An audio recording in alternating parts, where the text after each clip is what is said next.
Hey, what's going on, everybody? Welcome to the stream. It's Tech with KG here, and I'm here with Max. What's going on, Max? What's going on, KG? Everything is good over here. What about you? Nice. Yeah, everything's good. Everything's good. Can't complain. Can't complain at all. I'm seeing a bunch of TV news pop out. It feels like all the time my Twitter feed is just like blowing up with people like tagging me or telling me something new is coming out. And I've been watching Best Buy and Amazon like a hawk lately too. So I see Best Buy just added the QN90C, but it's not available yet to order. And then you got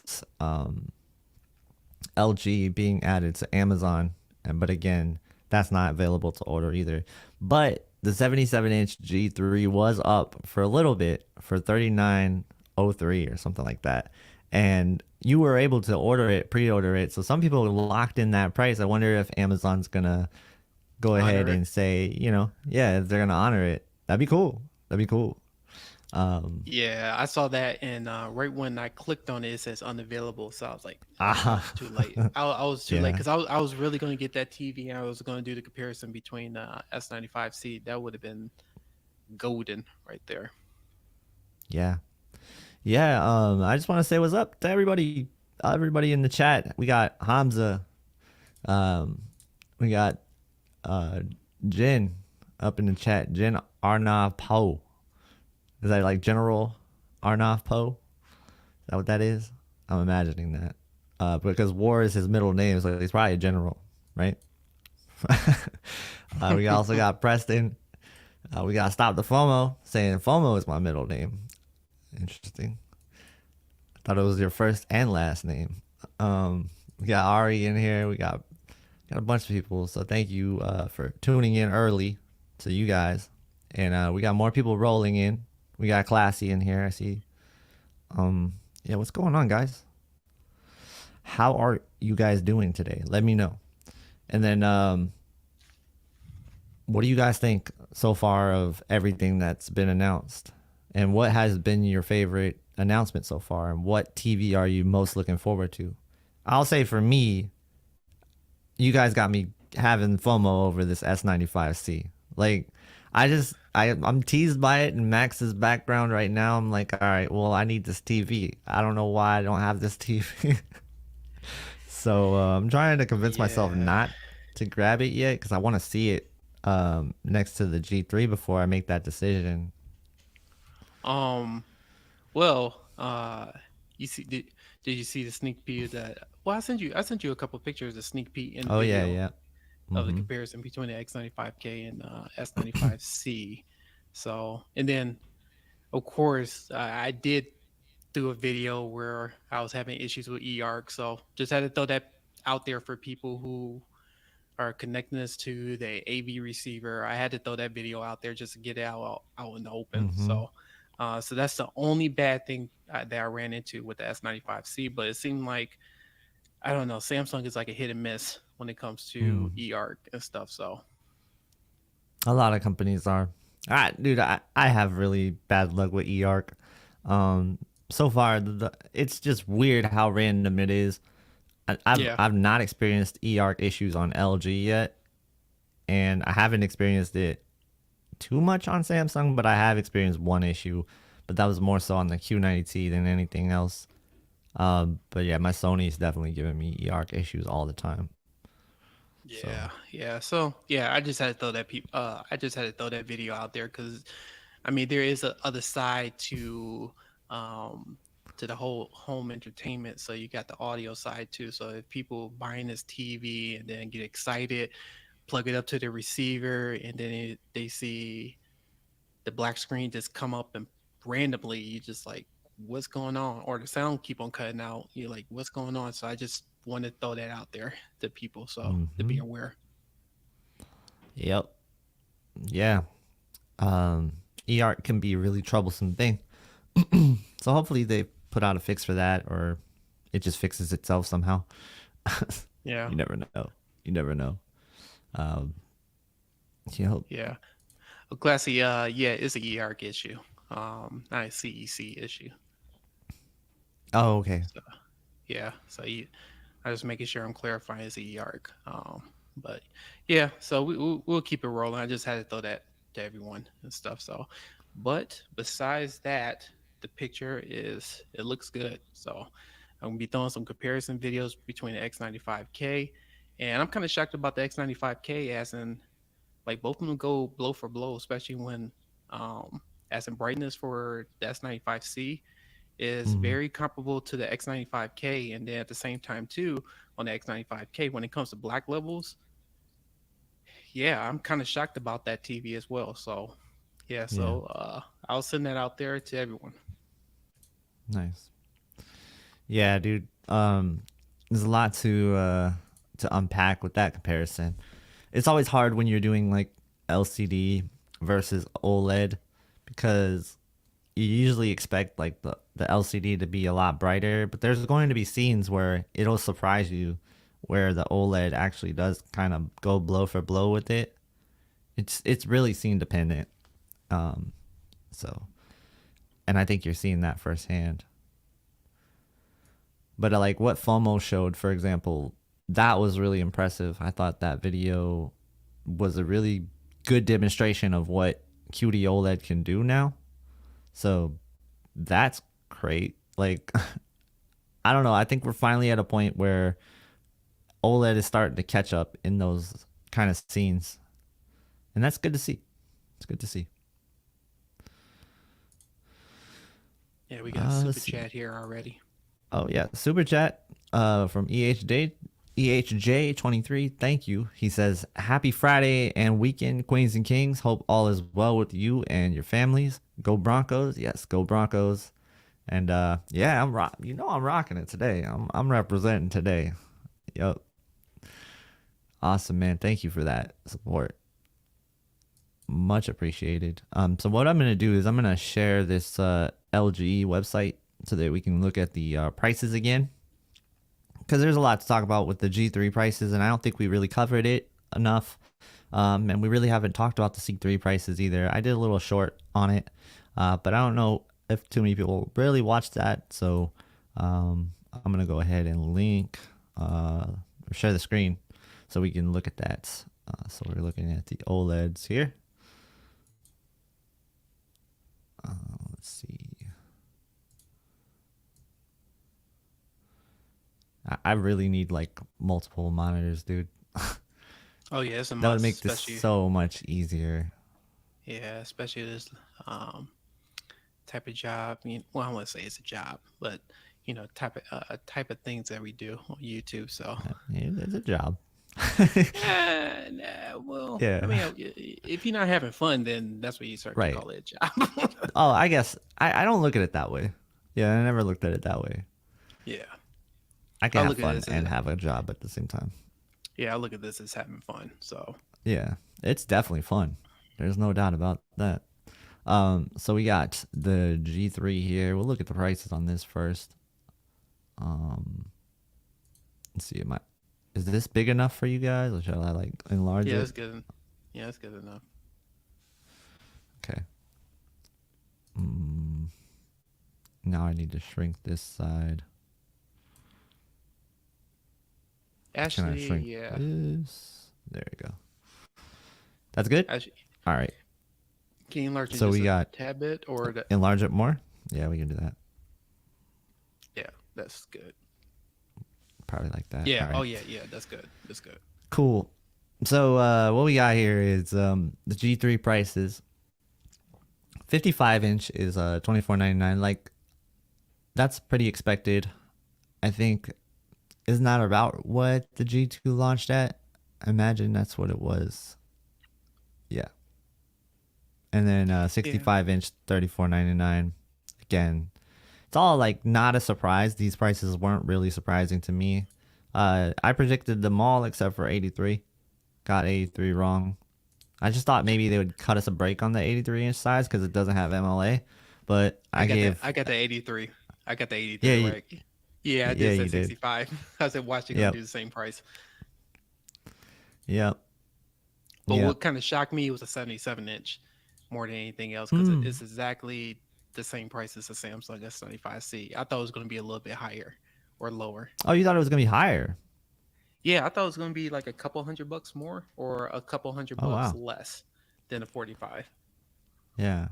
See, I don't know. I just think that they were going to match the S95C, and I'm pretty sure that the 55-inch and 65-inch S95C is probably going to be this price as well. So people don't, you know what the prices are. I'm pretty sure they didn't leak.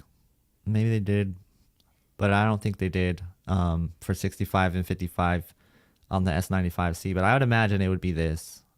So yeah. Yeah, it's yeah, I think it was identical to Samsung S95C. So Mm-hmm. um yeah, so this it's exciting. I can't wait to get this TV and stuff and try this out and do my comparison. Yeah, you know what? Like, this is the picture that is on like every website for the G3. And look at this. What's this right here? That's a stand, and that is not included, guys. That is not included. So don't get misled here. Don't get. They do this every year. They do this every year, and You gotta it's look at that. annoying. You gotta It's look at so the annoying. small print where it says no stand included. It's a nice Yeah, stand but too. it should show that on every picture. Like any picture with the stand included, it should show like stand not included. Ah, man. Well, It's the see, same stand as last year. so I take that back. So I say this TV is more expensive than the S95C because the stand is was $100 or something or more than that. Mm-hmm. So and then so you have a good majority of people that put their TVs on a stand, so and not wall mounted. So if you add that extra amount on there, it would be more expensive than the S95C. Yeah, Classy doesn't like the stand. He said it leans back too far. It's $200. Yeah, Come on, that's classy, you crazy. gotta get. I was about to say, classy, come on, get with the times. Let's do the lean back, just like Sony. Yeah. Well, Sony's not leaning back anymore. Well, there is a Yeah. little, it is Oh, a there's a little little bit of lean tilt. to it. Oh, Yeah, it's a okay. little bit on the X95L. You don't notice it until you look at the side of it, Oh, and okay. yeah, I don't know what degrees are, but Mm-hmm. Yeah. No, I just wanted like to point that out because people are asking me this question a lot. It comes with a stand, and I'm like, no, it doesn't. yeah, It they're gonna doesn't. It throw doesn't that even stand say there. it. It doesn't even say it anywhere. And like, it says stuff about brightness booster max. It says depending on installation. It doesn't say anything about there's no stand, even though we put them in our pictures. So it's annoying. It's annoying, and I wish they didn't do this. And they did it with the G2 too. So it's like, all right. Yeah, yeah. I don't know who comes up with this idea as a lean back situation with TVs, but Mm-hmm. they just need to stop. Just come up with a simple stand that's easy to place on top of a TV stand or whatever furniture you have and call it a day. You don't have to go extravagant doing all these designs. As long as it's built to hold them, I'm good. Yeah. Another thing I wanted to point out, you mentioned that technically it would be more expensive than the S95C because you have to get a stand. But on the flip side, you can say the same thing about the S95C if you're mounting it. So, because you got to get a mount. Yeah, that's true. Yeah, 'cause some people do Yeah. mount, so like I guess it really just depends on what you do. I would say if you mount your TV, get this. And if you don't mount your TV, get the S95C. But I don't know if it's going to be that close. So we got to see them side by side to make if it is close, I will make that judgment. But if it isn't that close, of course, go with the one that's the best, and get your money's worth. That's gonna be a fun battle to watch, and I think so. The title of the stream is the TV war, right? Like who's gonna win? Kind of like every war, and every war is going to have different battles. And this is the first. This is the main battle. This is the most important battle this year. Is that the G3 versus the S95C? That's going to be the one that probably, I don't know, wins most wallets. I guess. Is it like that's going to be the one that is yeah, because then you also have the C3, which is usually compared to the QN90C. But I guess maybe we'll throw in the QN95C this year. But that's probably going to be more priced closer to this, I think. So you might not even be able to make that comparison fairly. So we'll look at the C3 prices now. And then here are the C3 prices. I know a lot of people are really upset with the C3 prices, but this is how it is every year. So don't get too alarmed by this because it's gonna work itself out. It'll be okay. And it'll get cheaper. So what's the reason to buy a C3 this year, you ask? Well, I'm glad you asked that question because it's really not that much reason other than the processor itself. So you get, a higher APL thanks to the processor. So you get some brighter scenes, like your perceived brightness will be higher, but the actual peak brightness of the panel is not going to be higher. So it's a processor thing. That's really all it is. And that'll be the same case with the 83-inch G3. That'll have that same effect as well, but no MLA. So that's the main thing, no MLA on the C3 and the 83 G3. 100% you guys need to know that. So I'm just thinking about the A80L. So that's going to be the direct competitor as the C3. So Right. yeah, I wonder. Yeah. So because I think yeah, the A80L is not going to have a heatsink or anything like that. It's just going to have the newest panel. Yep. Yep. We'll look at that in a second. So really want to point this out. The G3 83-inch, I don't think it should be called the G3, man. I really don't. Like, I feel like there's going to be so many people that walk into Best Buy hearing everything new about the G3, but wanting a bigger size, right? And in their minds, everything's the same because a G3 is a G3. So they're going to buy a G3 and they're not going to get the benefits of MLA. But there's not really anything specifically telling you that. On the box, there's nothing in, the description, there's nothing in the model number. There's nothing indicating that it doesn't have that technology. So it's not good for consumers to have that confusion out there. I don't think so anyway. I think it's kind of just not a smart move for LG to do that. What do you think? Oh, no, I'm a little biased. So I'm not biased, but I'm on the fence with that. Mm, I can see it both ways when it comes to that. mm-hmm. I can see your point, but then I can see the other point. Just like, it's okay. Yeah. I mean, you have this little fine print, right? Like 83-inch model is 30% brighter than the B3 model, while the other models are 70% brighter than the B3 models. But it's not like it says that on the box, and it's not like it says that, in the title, or if they're in Best Buy, they think a G3 is a G3. So, Well, I think they may get caught up on this. So it just like how Sony did the same thing with the X95K and stuff. So uh, you see how they just took that away, and then now they're doing the X95L, and then they're doing the X93L. So I think LG may do the same thing and stuff. mm-hmm. Yeah, the more I'm thinking about it, the more I'm talking out loud.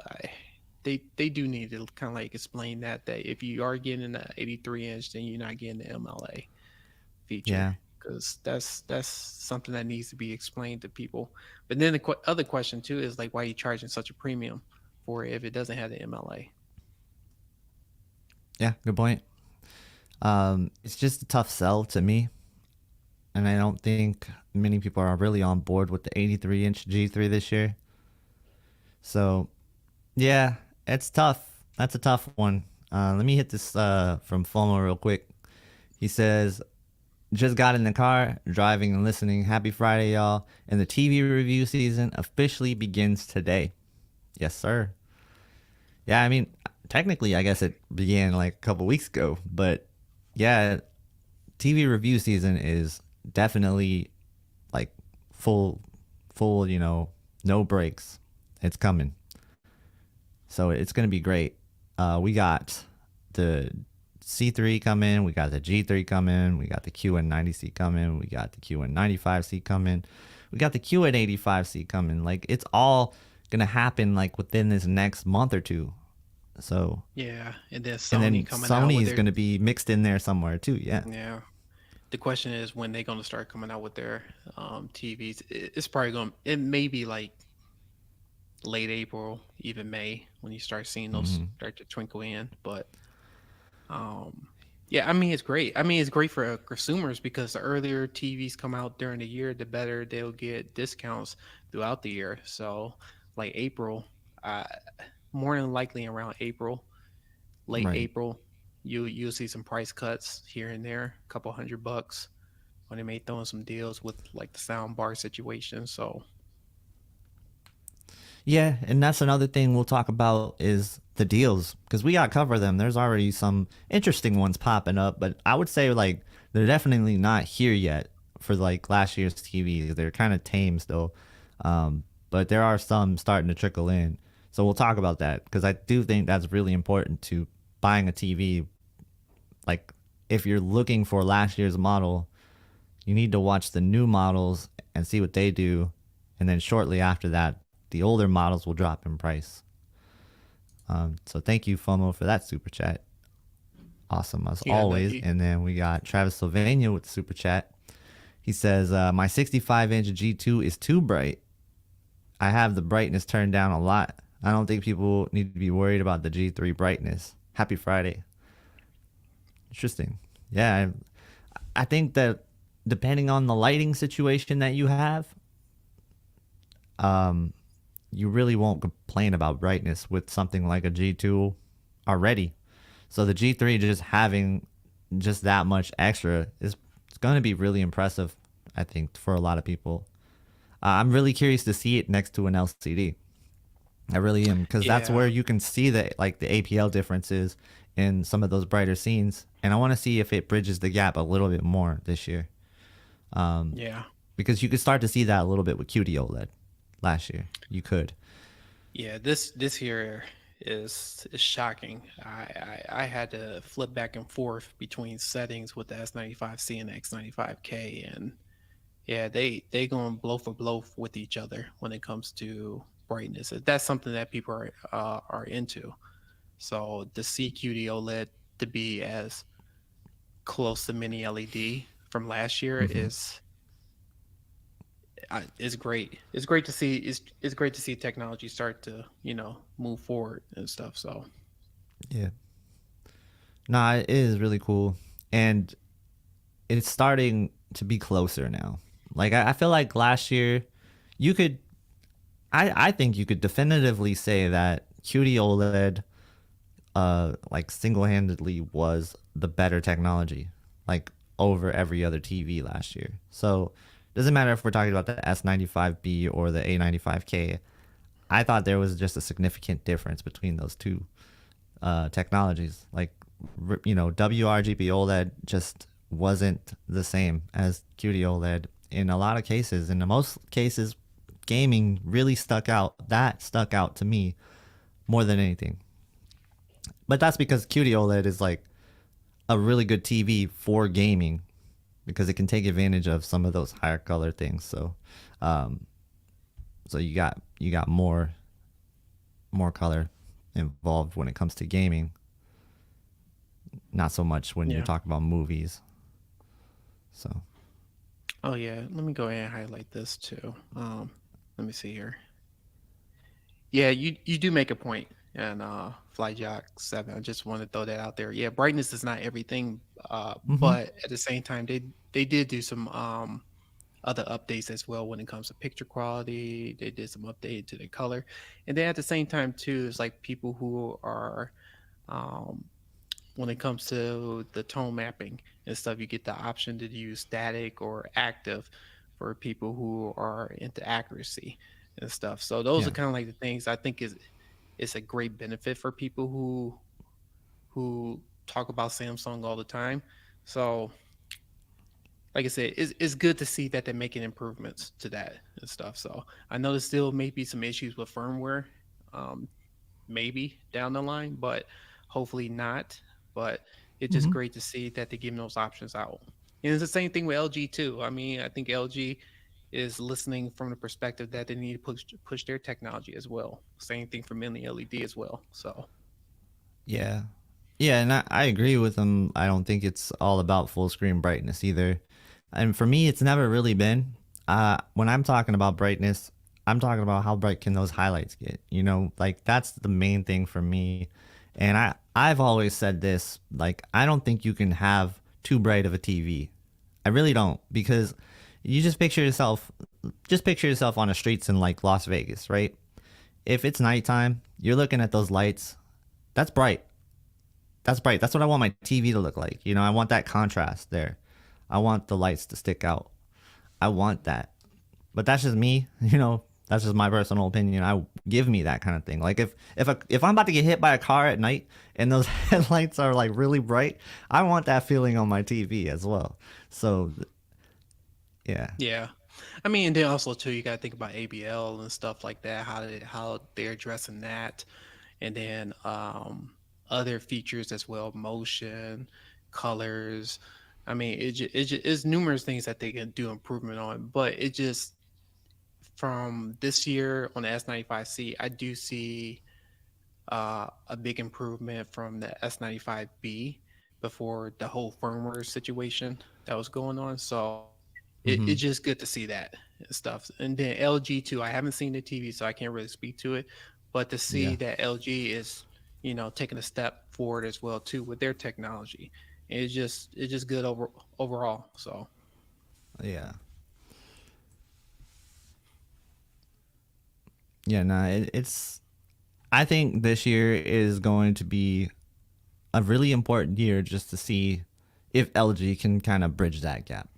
Because if they can't, then sort of what are they going to do? You know, are they going to go back to the drawing board and try to implement something else to get it there? Because I feel like with MLA, it's sort of like their hope that they're going to match or come close to matching QD-OLED. And I don't think they need to match it one for one. I really don't. I think they just need to come somewhat close where they can have people say, I'll take LG because I know what I'm getting. And it's close enough. And I know I'm not going to have firmware issues. And I know I'm not going to have problems. So I and think you got all the if LG features gets to too. that part, yeah, exactly. If LG can get to that, then I think you definitely have more competition on your hands. So that's what we need to see. That's what we need to see. Hmm.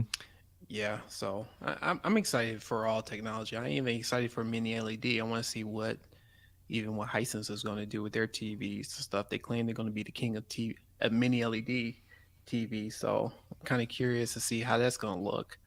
Same Hmm. thing with TCL and Sony. We kind of dabble on that. We'll see how that goes. But same thing with Samsung with their mini LED lineup and see how that compete with the others. So it's gonna be interesting year. Yeah.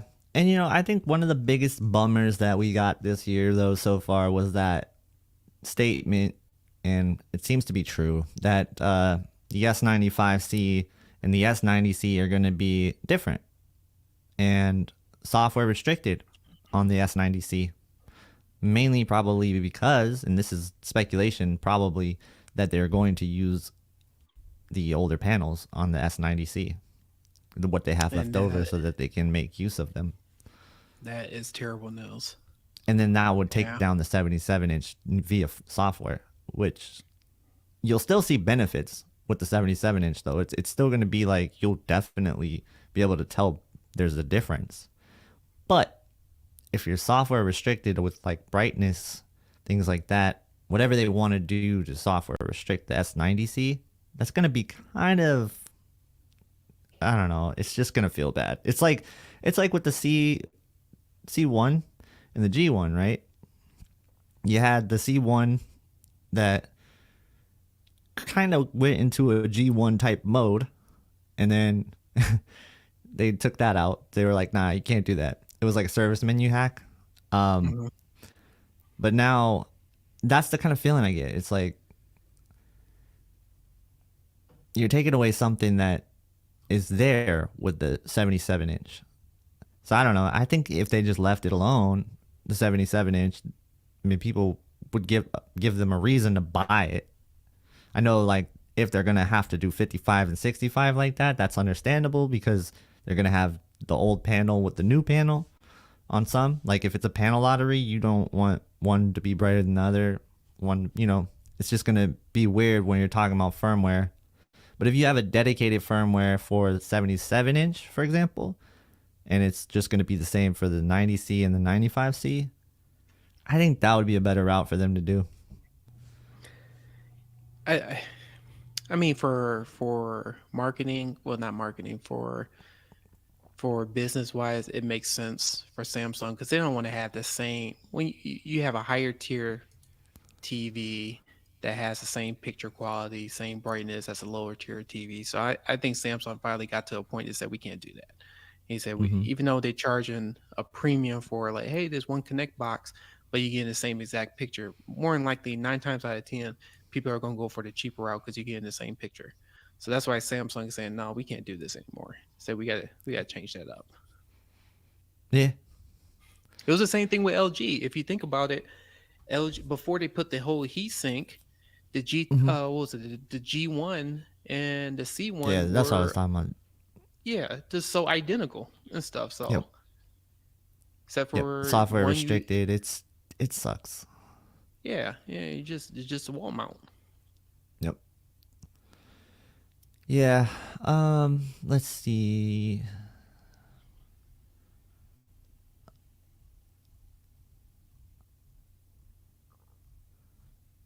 See if there's anything else I'm missing about these two TVs right now. I'm just going through the I mean, this is comments right definitely the now. main battle, right? And that's the one that I think we're going to be talking about a lot this year is Yeah, S95C versus G3. yeah. That's it. Well, and then we'll see what Sony is going to do too. I think Right, the only yeah, that reason, too. But yeah, that's not I probably think, going to come for like a couple yeah. months. So, And I think the issue too is that we already know Sony's going to charge a premium for that TV. So it's just a yeah. question is that the G3 and the S95C are more comparable because they're at the same price. So that's kind of like why we talking about that. Those two competitors is that Sony because Sony we already know is probably going to be $1,000 more, maybe $1,500 more, Yep. and for a lot of people, they're just going to pass on that. Yeah. Um and I was thinking about that. Maybe Sony can cut the price. Will they? I don't know. But let's take a look at Sony cuz like Sony is coming out with that A95K and we talked about it on Wednesday, but that new stand, I think or the A95L, sorry. Uh that new stand probably cost them less, right? So maybe that's the reason why they can cut because that other stand that probably was quite pricey for them to produce. Oh yeah, because that thing was heavy. It It was was super almost as heavy. it was Yeah. almost as heavy as the TV. Yep.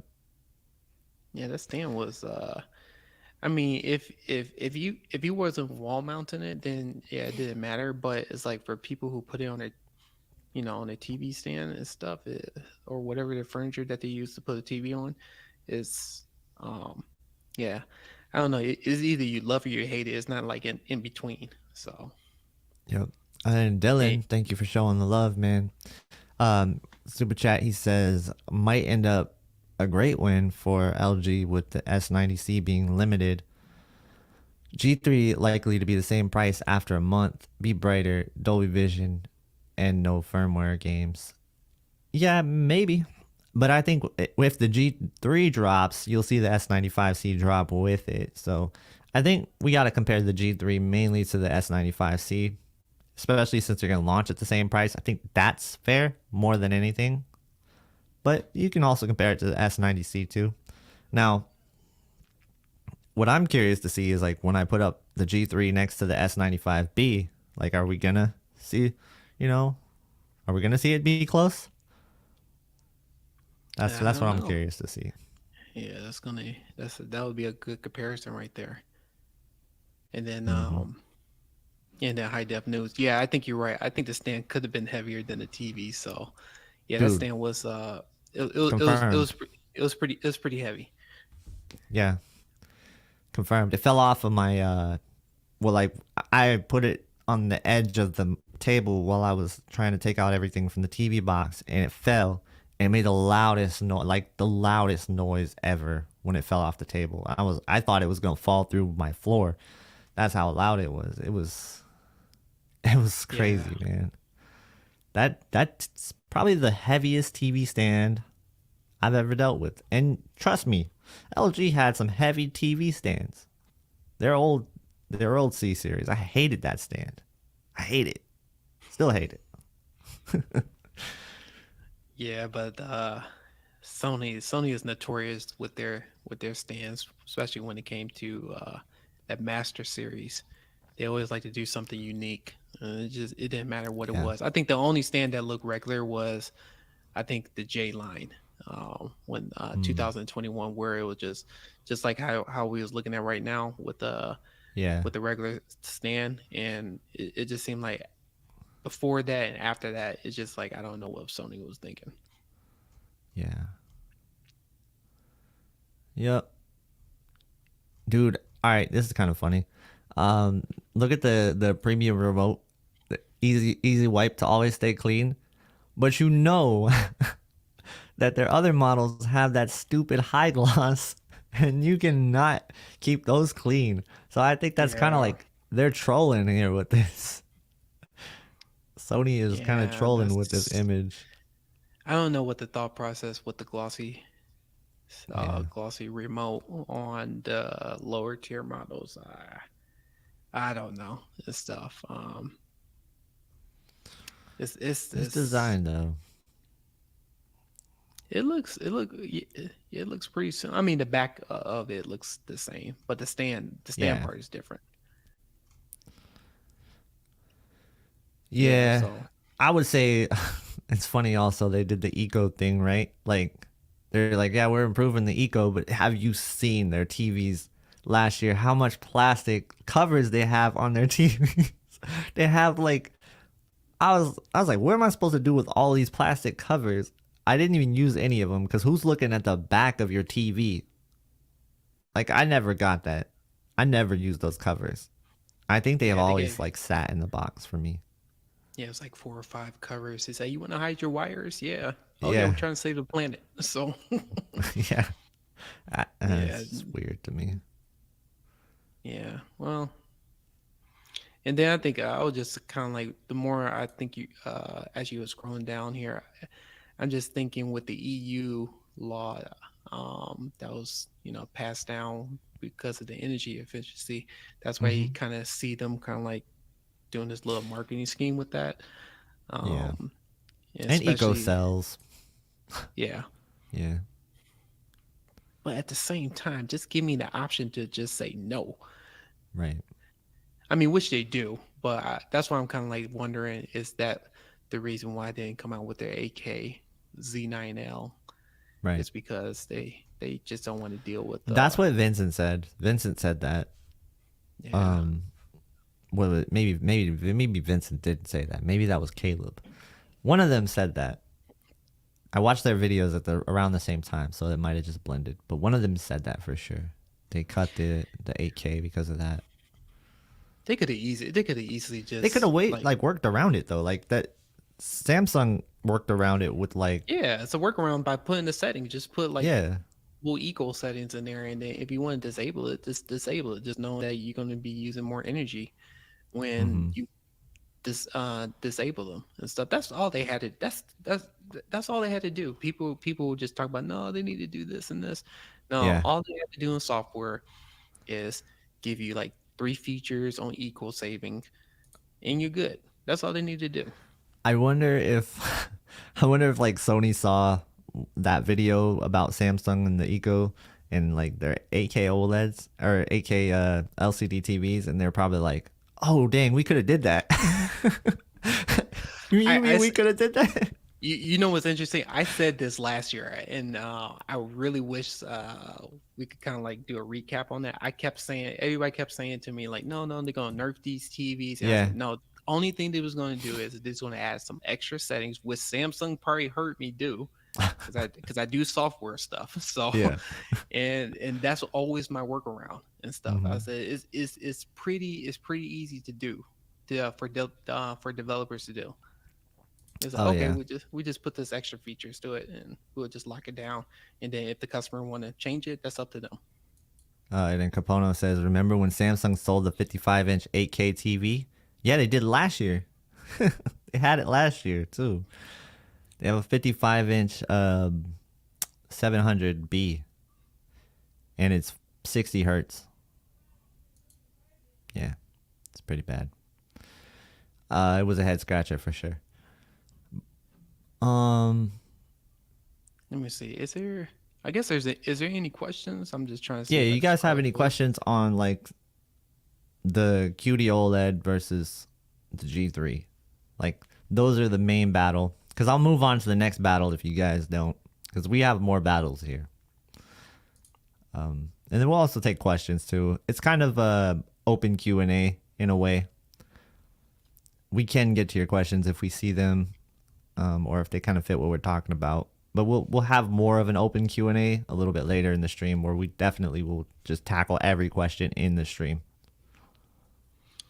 So yeah, thank you for the question on this one, EJ. So on this one, I don't have the 2023 Sony, so I can't speak to that. But on the X95K 2022, you still have to go to the HDMI signal format, and you still have to toggle between enhanced and Dolby Vision. So you still have to switch it Yeah. from there. But I don't know what this year is going to entail It's gonna because be the same except for on the yeah, A95L. If anything, yeah. If if anything, anything changes, that means so. that's the question that I have. I don't know because the A95L will have the MediaTek Pentonic chip. Yeah. So I don't know if you had to toggle that now, Right. or that is left to be seen. I hope Sony fixed that, because that was like one of my pet peeves about Sony TVs is when you constantly have to switch the signal format on the HDMI. Because it's like with Samsung, it's just an easy, um, this one button, and that's it. And Mm-hmm. it's I think the same thing for LG as well too, and Hisense the same way. I think TCL.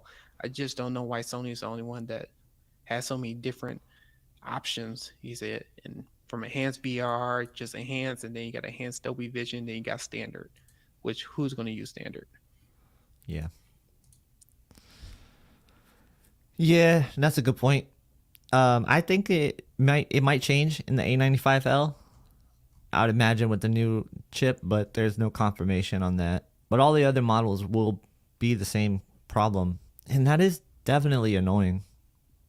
That was something that I couldn't really get past sometimes with the A80J. Thankfully, I didn't have to do it that much because I just keep my stuff in game mode and we're good. And I use ports for other things. Let me grab So this one too. yeah, but that could be a problem. With the A95K price drop, if only need a 65-inch, would you get that or wait for the S95C? Oh yeah, we can talk about that. The You know, A95K. yeah, sorry. I know you asked this question earlier, Ghost of MS. So sorry, apologize for that. I know you asked that earlier. So there is a difference with the S95C this year compared to last year. Um, Mm, the question the question is that, well, Sony A95K, I think it was one of the best TVs of 2022, but just the thing is people wasn't going to pay that price, that premium yeah, for it. With the S95C, since I have it now, I I think it I think I would almost go with it, Once they fix their whole EARC situation. Once they fix that, then I will be more inclined to say go for it, because I know the 895K you're not going to have any issue when it comes to if you want to hook it up to a soundbar or AV receiver, because I tried it with that TV and no issues at all. But when it comes to picture quality wise, it really is a toss up because you don't know what Samsung may have in store with their firmware. So that's why I'm kind of like holding judgment on that. Yeah.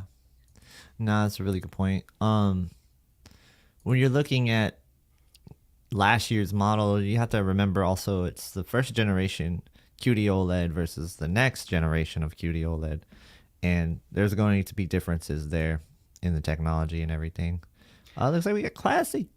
Oh, and Classy. then I'm gonna just to add answer them. the question, yeah, and I'm just gonna add too. I'll probably just say wait right now.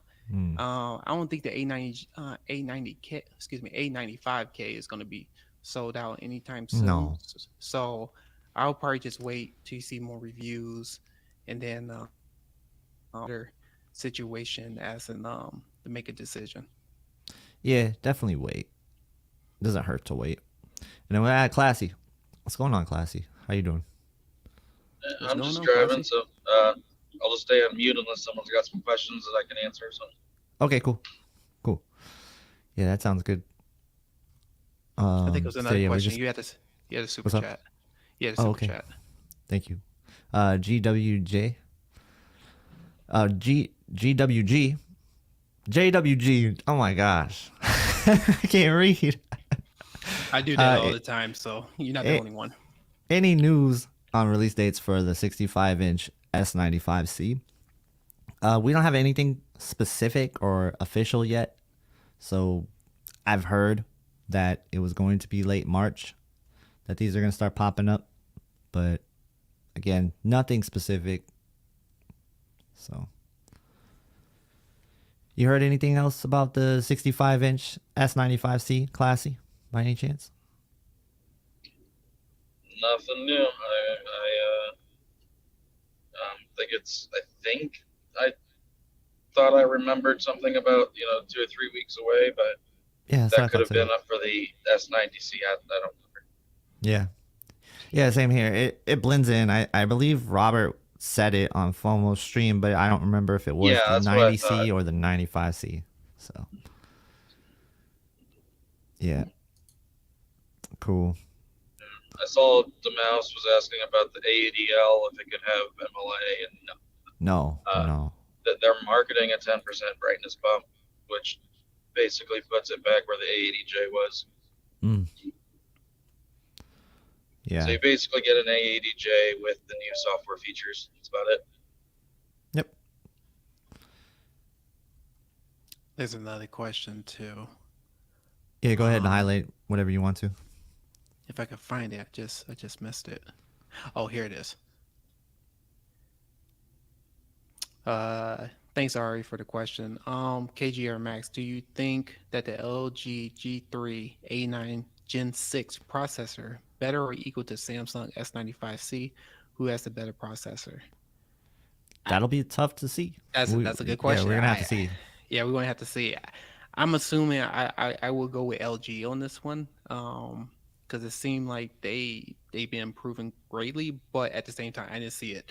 But I know the S95C, they made some really good improvements compared to last year and stuff. But who knows that if that may change with firmware. Always have to throw that in there, firmware updates. Yeah, they promised a lot of new changes for the Gen 6. So we'll see. That's going to be a wait and see kind of thing. And it depends on where you're talking about the improvements being, because the improvements can be in different categories. Like you got motion, you got fine details, you got different things that processors can do. You got different algorithms. Even some of the dynamic tone mapping features that they're doing this year on the LG's brand new, different, totally different system. They said so. That's going to be something to watch for. What do you think, Classy? Who do you think is going to have the better processor? I know you're not like a huge fan of the Samsung Well, the Neural. the thing to remember is if you're an accuracy person, The best processing is the processing that you can turn off. Right. If you're not an accuracy person and you're going to use, AI, Picture Pro, AI brightness, precision detailing, all that stuff, reality creation, whatnot, then it's, that's different. But Yeah. from an accuracy perspective, the ability to turn off is best, which LG gives you. Sony, you pretty much have to lock yourself into graphics mode to turn off all of the processing. Yeah. But then you can't pick and choose because it's literally all of it. So like if you want smooth gradation on, but you don't want noise reduction, like you can't have it that way with Sony. That's one of the little nitpicky things I have with them. Samsung, you can turn stuff to off, but it's definitely not off. Right. Yeah. There's no way to disable the micro sharpening and things like that. Yeah, so But so it looks like it may mostly be like noise LG. reduction and stuff. Yeah. Yep. And we know that Sony's adding even more of that stuff this year. It'll be interesting to see if there's going to be more toggles on their end. So Yeah, I'm kind of curious as well. It's like I'm thinking, is it a new processor? I don't think it's a new processor. And then the question is that can the previous version of the XR processor get the same firmware update to have that clear image? Right. Probably not, but it just had to just throw that out there. But I don't know. It reminds me more of like how LG has their, that Alpha Gen 6. So it's probably the same thing with Sony is doing with the XR processor, but you just don't label it as XR Gen 3 or Gen 4. Yeah.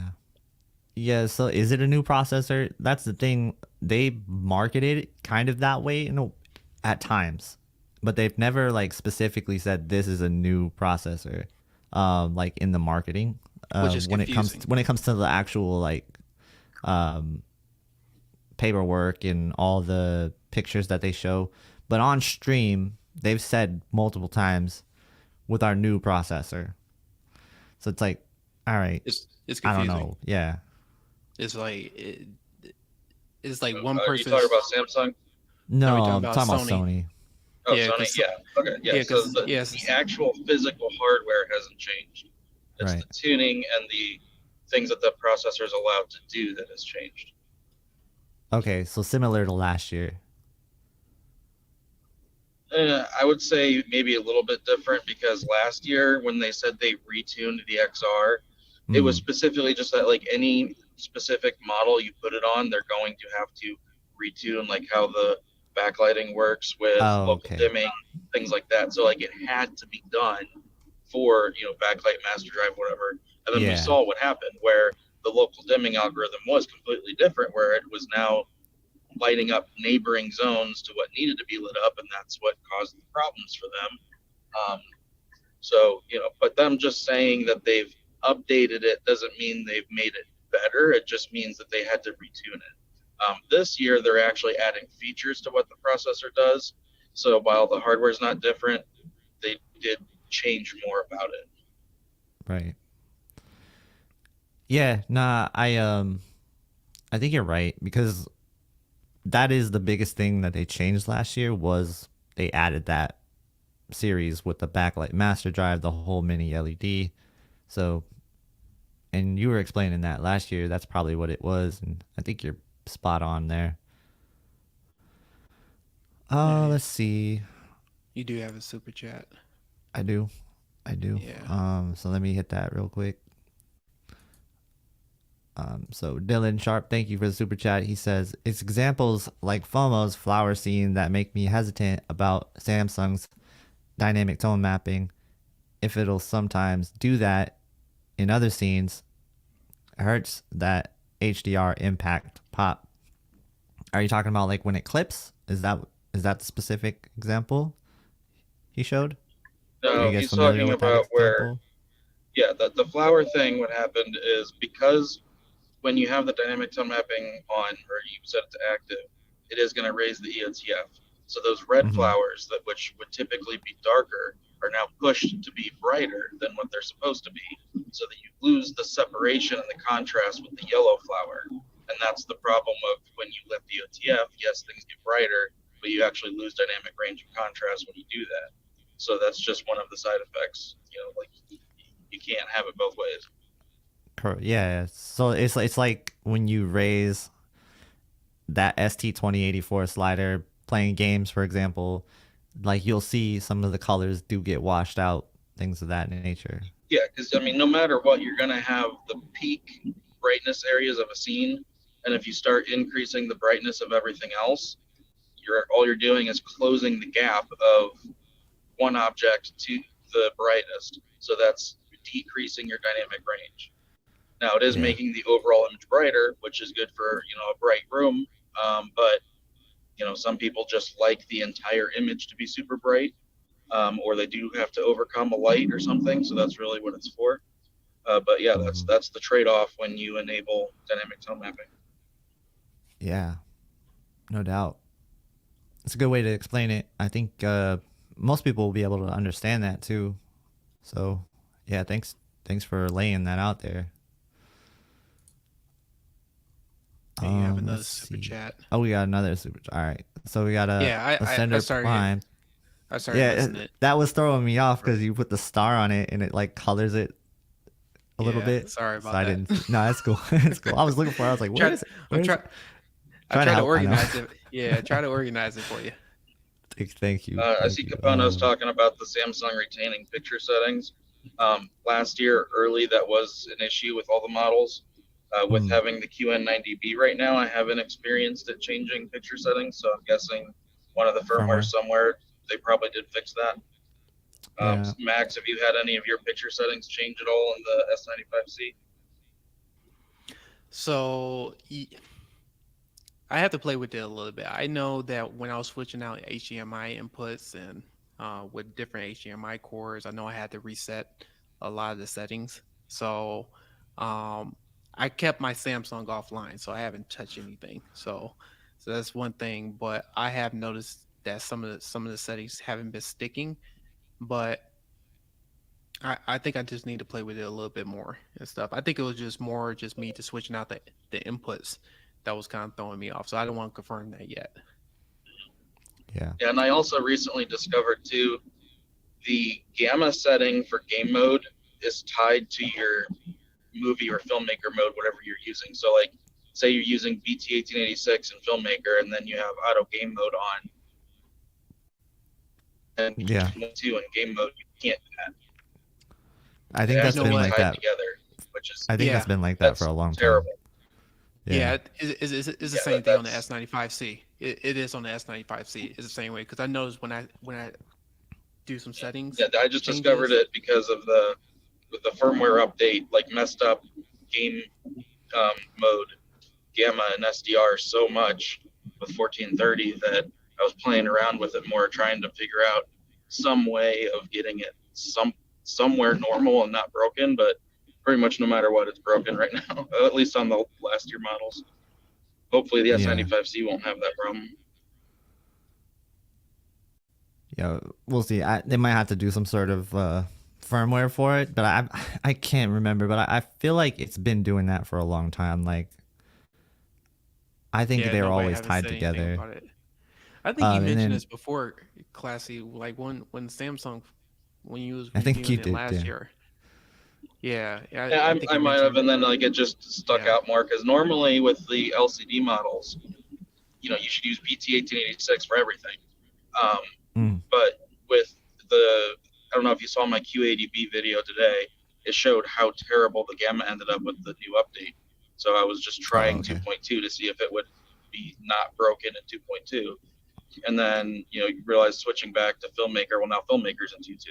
So I just had to, it's just annoying that it's like that. And it's extra annoying that the firmware could break it so bad. Like, there's not even words for how that gamma chart looks. Yeah, that's kind of a bummer that they're tied together like that. I gotta hit this super chat from Ascender Prime. He said retuning, aka rebranding, aka rearranging the deck chairs on the Titanic. So, yeah. Yeah, hopefully as much stuff that we give in Samsung with their firmware debacle, hopefully they listen to us. So Hmm. all Yeah, we but could just I keep think doing is keep talking about it. I think he's specifically talking about what we were saying about the Sony, how they're like retuning Oh, their, yeah, oh, that's true. Okay, I thought you was talking about yeah. Samsung. Oops, got the.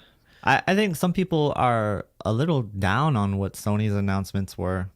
Um, I'm neutral. so yeah, I'm neutral too, kind I of. think I think, yeah. Go I ahead, think the Classy. re. I would Oh, go ahead, Classy. I was gonna say I would say whole picture wise, kind of a flop, but Hmm. two models, the X90 and the A95, you know, there's good stuff there. But Yeah, other than that, it was very flat. yeah. That's kind of where I'm at. I like some of the features that they've announced. I like those two models specifically, how they have improved. But I think the A80L is sort of a mystery. I don't want to call it like a flop just yet because I want to see it, say next to a C3 or something, just to be able to judge it a little bit better. But there wasn't anything exciting in terms of the A80L, which I didn't really expect. Nobody really expected MLA. I don't think anybody should have. Yeah, It just didn't yeah, seem realistic for them to do MLA and QD-OLED. It's like kind of, you know, doesn't really work to do both. yeah. I mean, for me, I think why people are so disappointed is because they didn't announce this at CES, and it didn't seem like it was a big enough hype for them to do that. They could have just did the whole CES and just been done with it. But they did not do it during CES and say, "Hey, we're going to make our announcements in March." People are like speculating, which marketing. I mean, that's what they do. Try to build that hype, but then once they Hmm. start to hear about the news about the TVs, it's kind of like that's where everything started to fall apart. And then there was some confusion about the X95L, the sizes, screen sizes. Same thing with the X93L, screen sizes, and then the XR processor. You get certain features on a couple models, but you don't get it on the other models. So it's just like those are kind of like the whole messaging was just confusion. They could have done a better job with that. Yeah. Yeah, yeah, they got the couple extra months, and the total announcement was just Right. terrible. The initial video they put out not only had weird or wrong information with the X95, the presentation was terrible. It was like it was being read off by AI. And then to have the Q&A many hours later, and with the constant music playing and them sitting on the couch and the people talking that some of them didn't seem like they knew what they were even talking about. It was just so cringy to watch and get through, just to wait for Rob to come on and give us a little bit. It was just Yeah, like it if was that all was over an the E3 place. showing, that would be like a D grade. Yeah. Yeah, I think what added to the confusion too is that it's not only just the announcements, but you have other creators as well that was throwing videos out there that's where it was giving even more mixed messages about the TV lineup. And I think that's where Hmm. it stumbled a lot because it wasn't just only Vincent video, but it was like Digital Trend, eGadget. There was some other creators as Yeah. well that was making videos. It was just like when you looked at all of them, uh, all those videos, the majority of all of them had different messaging in each video, and that's where it was confusing me. Yeah. Yeah. No. And then Quickness with the super chat said, I have serious issues with 275-900B. Horrible vertical banding, nothing but gaming, and never owned an OLED. Do I buy the S95C or the LG G3 or the A95L? That's tough. Like we won't know until we actually see it. Um, but I think if you liked what you had with Samsung other than the vertical banding, then the S95C might be like up your alley. But if you're like done with Samsung after that, you're like, all right, I don't like their quality control.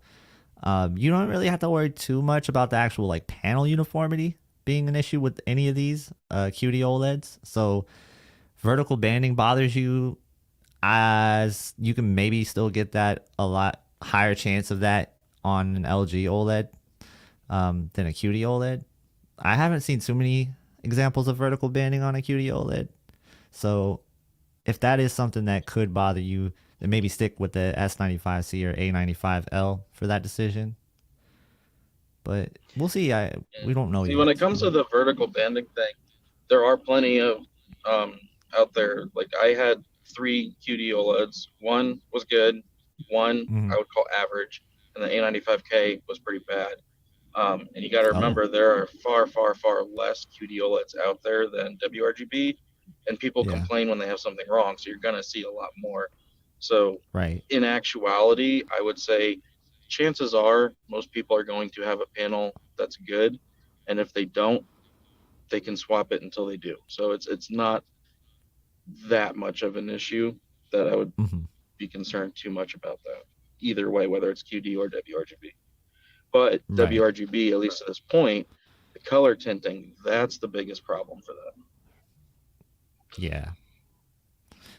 I hope they fix that somehow. I don't know if you saw the pictures earlier, but it's raised some more questions than it answered about the color tinting.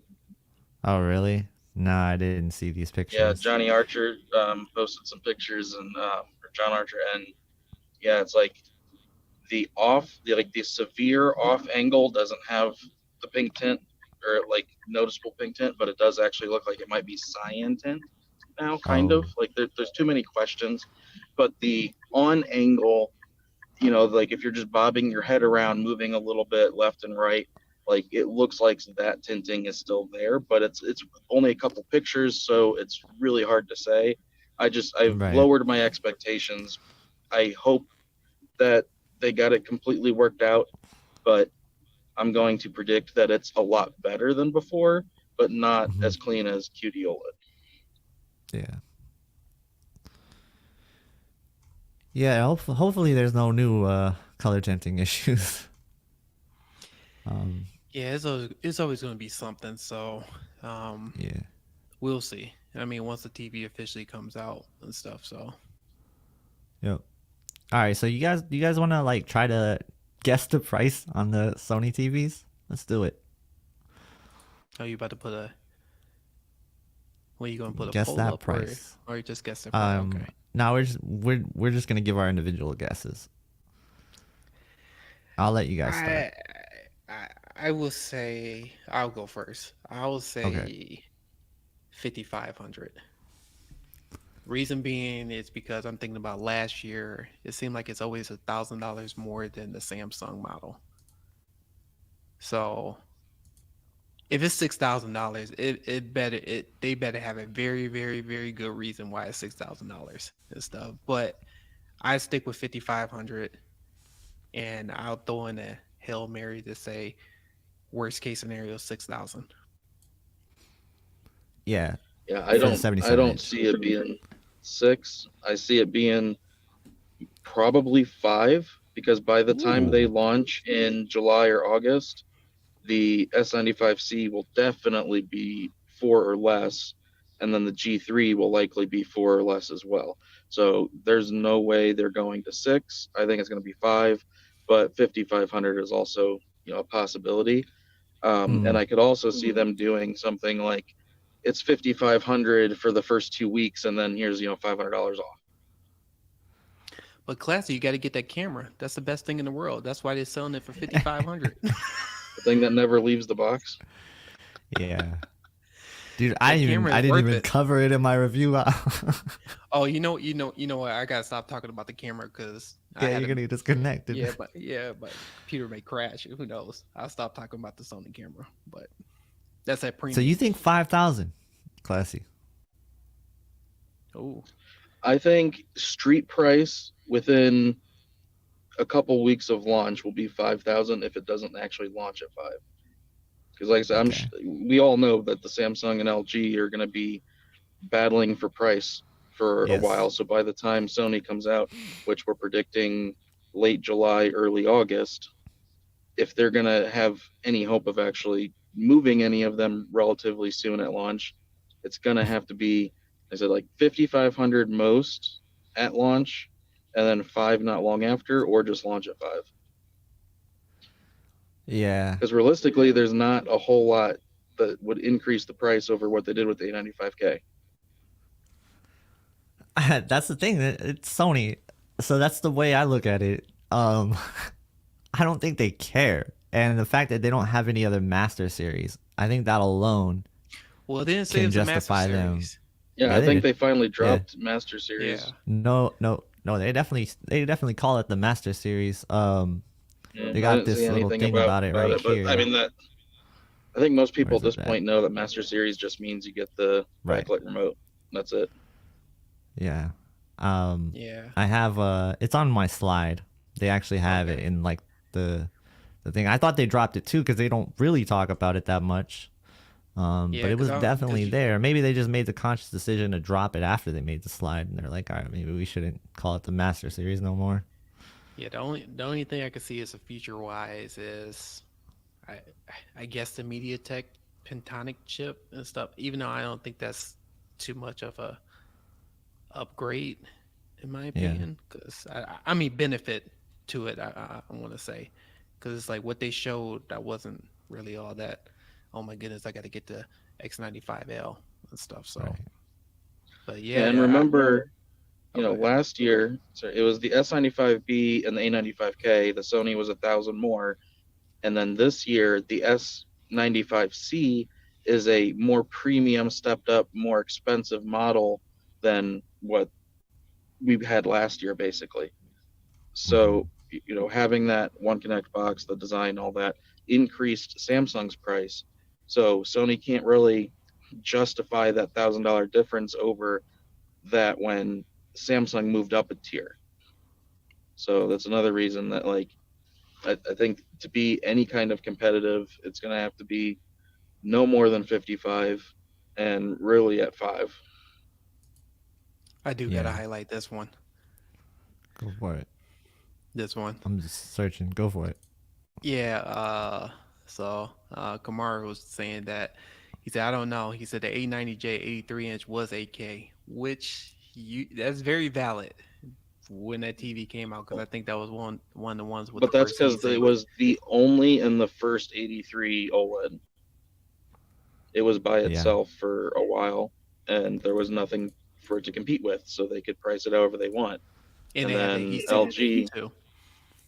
yeah, and then LG came out $2,000 less, and then by the next year they pushed it down, quite a bit. It did not hold at 8K for very long at all for, Sony typically holding Master Series prices for a while, but I think that kind of broke the trend of that. Yeah, I think they actually removed the Master Series Yeah. because it I'm was on the telling you. marketing. It was, and I have telling you, this screenshots marketing. to prove it. I'm just saying the marketing. Well, it's the same thing with Classic. Classic had the X95L going from 65 and 75 inch, but then I saw a picture that was only the 85 inch.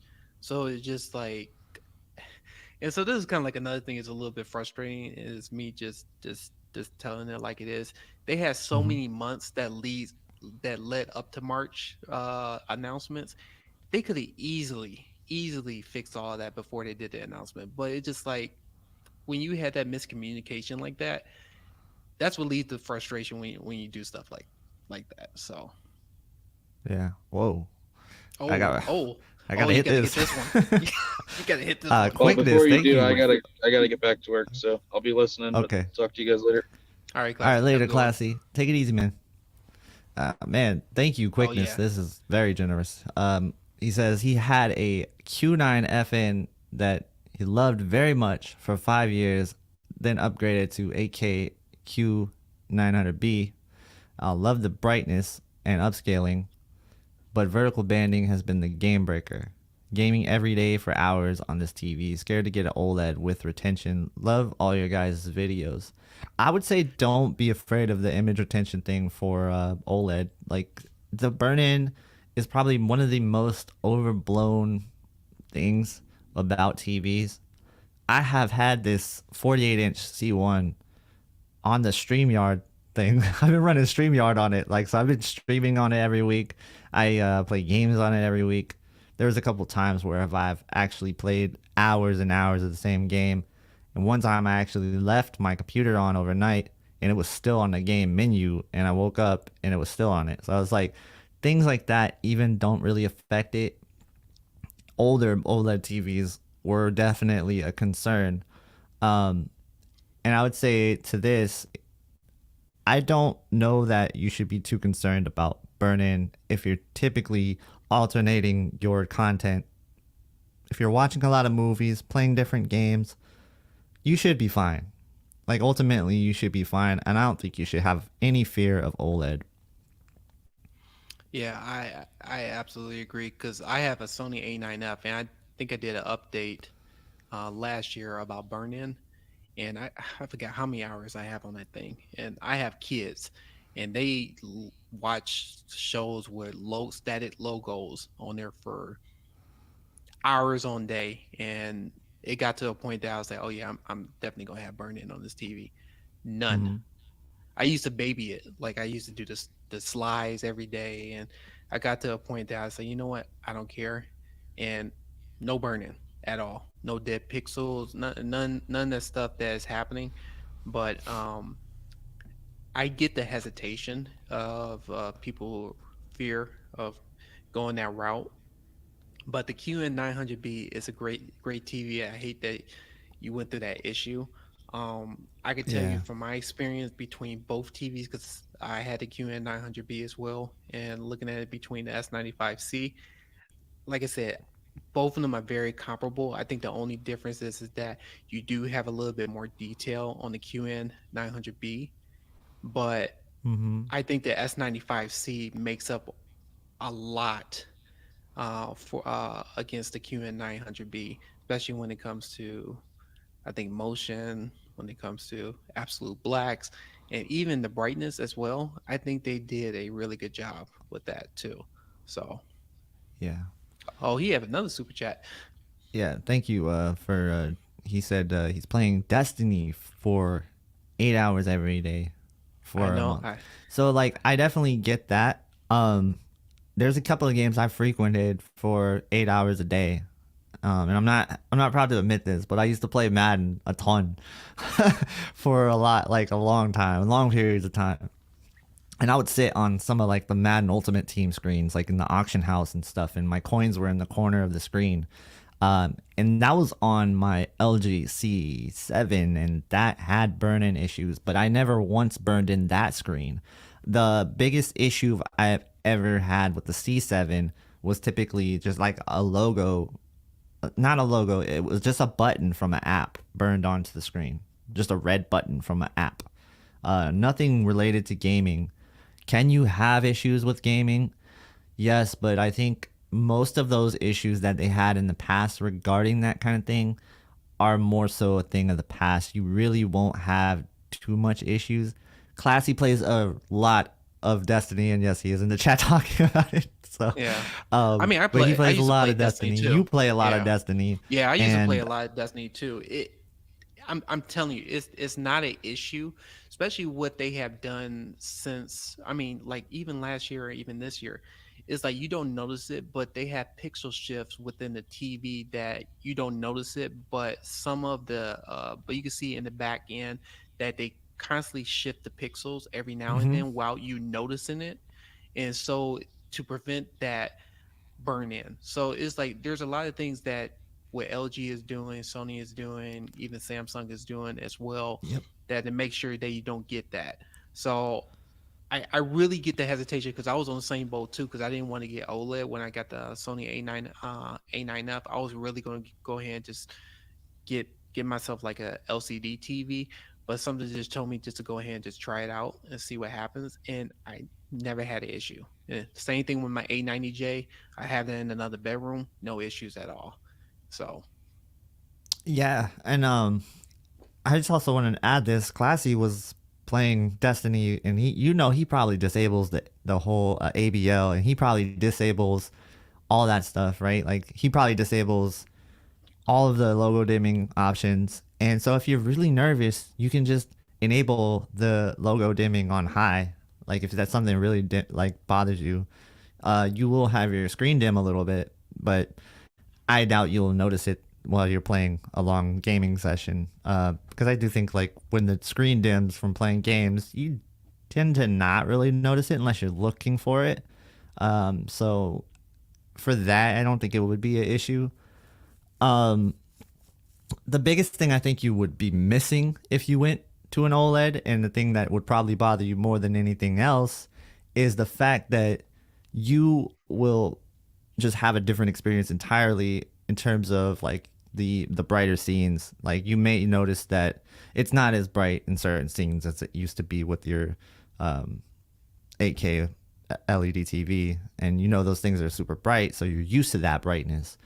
And I think when you see things that can bother you with OLED, I would say ABL personally bothers me more than anything else. And every TV has ABL, but OLED definitely has more ABL, and that's the automatic brightness limiter. That's when it just doesn't, it can't do it.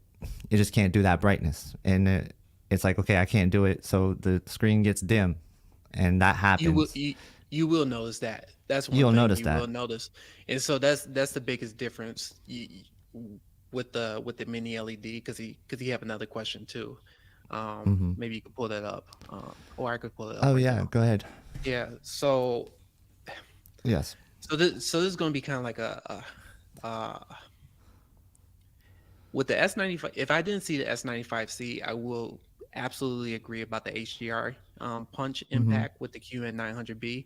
But since I have the S95C right behind me, and I have the X95K behind that in the very back of it, I'm telling you, I'm going to do a comparison video on these two TVs, and I sent some pictures to Classy and then not Classy, KG earlier today.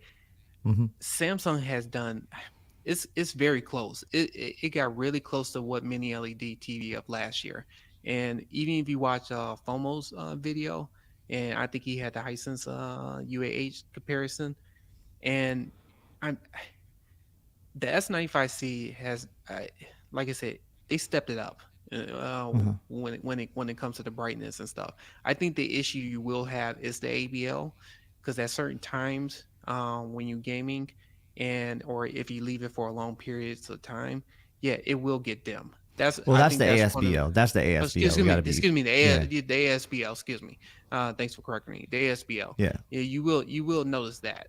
But besides that, the S95C is I don't know. I think it's special and stuff. So and I want to say like, yeah, last year there was no punching harder than the S95B to me. And so, did they ruin that? Yes. Yes, they did. With the latest update, it's not there. You have to put it in like really weird modes and get contrast enhancer on to get the S90. But that's different. Okay, that's just a different point altogether. Let's just talk specifically about what QD-OLED's capable of. And yes, you will not be missing the brightness HDR punch. I think that when it comes down to when I reviewed the QN90B, I reviewed it at its highest point, and I reviewed the S95B at its highest point at the same time. And when I put those side by side, yeah, I think that the S95B gave me more HDR punch overall, but I did miss the more full screen brightness. Those scenes that where you notice that. But when we're talking about highlights and when we're talking about that punch, there was no beating QD-OLED with that. And with the A95K, same thing. There was no beating QD-OLED when it came to the gaming, that punch from HDR. No, there was no competing with it. So I don't think you'll miss that at all. And then also to just want to add to that is SD. He's in the chat. He had the QN900B, and he would tell you blow for blow on the S95C. He absolutely loved the QN900B. He thought when it comes to detail and upscaling, that TV was solid, and I felt the same way too. But after getting the S95C, you really just have to see it. And I will do a comparison with the X95K. It's like both of them, they go blow for blow for blow when it comes to content. So I will show that video next week, but it really comes to your use case scenario. It's like I understand because if you really gaming for that long, those are kind of like the things to kind of like think about. I'm just thinking that with QD OLED technology, I think even hopefully LG G3 improves on that as well. But it came a long way. Hmm. Yeah, nah. I think you would like a QD OLED if you saw it. If you're used to LCD, it doesn't take much to really be fine with QD OLED. I think it's more so just the brighter scenes that would probably bug you. Uh, but I think you'll get like used to that pretty quickly, and you'll be fine with that HDR pop that the S95C is going to have, and the A95L if that's the route that you go. But yeah, Yeah. thanks again, Quickness, for all the love that you showed there. That was Yeah, cool. appreciate that. And just one more thing too, just to add about the QN900B. It is going to be Hmm. brighter than the S95C. I'm letting people know about that. But the S95C has done a um, great update compared to the S95B that is closer. I'm not saying it's at that level, but it's closer to mini LED that I think that you is willing to sacrifice when it comes to that. Yep. Let me highlight this one question real Sure. quick. Um, I would say you don't have to return your A95K. A95K No. is a great TV. I, I'm uh, I'm just saying that Samsung has made some improvements. I think A95K is still one of the best TVs for 2022, but it's just one of those type of things that technology start to get better each year and stuff. So if you already have that TV, don't go out and just switch it out unless you bought the TV like recently and stuff. That's kind of like up to you if you want to go that route. Right. But I don't think you should because I think the A95K is a good TV. Yeah, I think that that's gonna be a real good question. If you did recently buy the A95K and you got this price, the price that it is right now, it's like 25.99 for the 65 inch and Which 22.99 for is the 55 inch. That's not bad. That's not a bad no, deal. And remember, you'll be having to pay up once the S95C drops in that price in the same size that you bought. But if you want to go bigger, then yes, absolutely, I would. Just know that you are going to pay more. But the only reason why I would is because of the size, not necessarily the jump in like the brightness and stuff. Because yeah, realistically, I think you will be able to see the difference if they're side by side. But for you, as a TV buyer, will you notice the difference? Say if you swapped it out, took it back, you brought it back home, you saw the same image? Probably not. Like I think that it's going to look fairly similar, and I think you could say that about a lot of OLED TVs, because we're really nitpicking here. But if you want yeah, like the best of the best in 65 inch, you will have to pay up a little bit more for it. But I would say only upgrade if you're gonna go 77. Okay, so you just yeah, bought it and they're gonna deliver it. yeah. Yeah, I Don't wouldn't worry worry too about much about the burn-in. burn-in, but there is, some talk about that because Ratings is doing um, their tests with the longevity, and they already had one of their QD OLEDs start to show some signs of image retention. So that is a concern for some people. But you have to realize there's stress tests. These are stress tests. These are designed to burn in the TVs. Like realistically, are you ever gonna run into that problem? Likely not, right? And yeah, I know both of them did. But they're still going to be stress tests, right? I think most people will be fine with these QD OLEDs unless they're like misusing them, unless they're using it for stuff that's not intended for it to be used. Like if it's your monitor and maybe all you have on it is a static background and you leave that up all day, you're maybe gonna run into more problems. It definitely depends on a lot of different factors, and how long you keep the TV is also a factor. But that goes to say, like, we still don't know exactly what the WBE panels are gonna do yet. It still hasn't been long enough before we can start seeing those issues pop up. it The sometimes takes WRGB. 3 to 4 years. No, the WBE, like the new panels, the Evo panels, Oh, okay. the ones that they switched to, that they branded, like, well, that people like got it tied up with their branding of Evo, you know, that still has some time to go before we can maybe see problems on that. So it's not out of the woods completely. I'm not saying that it's ever going to happen, but I would be shocked if it doesn't happen for some people.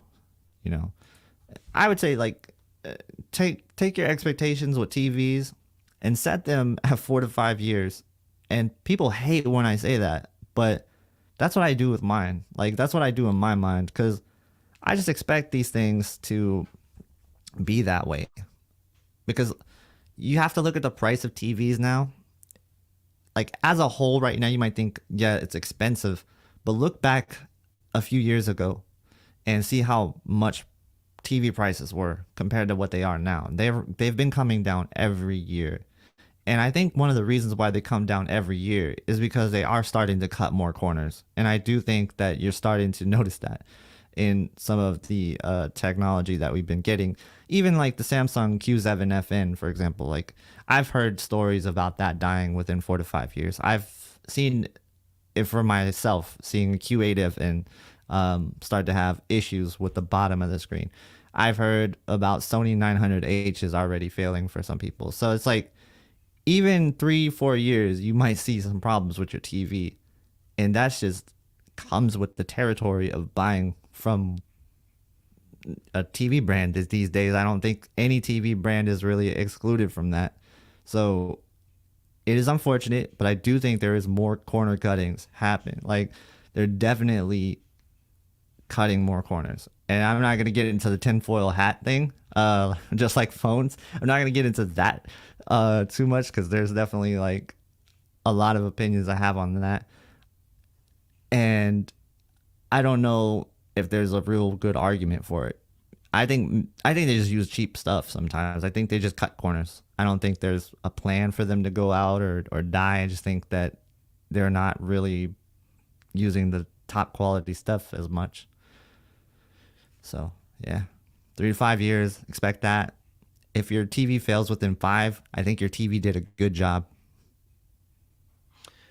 Yeah. So I may be upgrading this year just because I have a Sony A9F and that came out in 2018. That's about 5 years.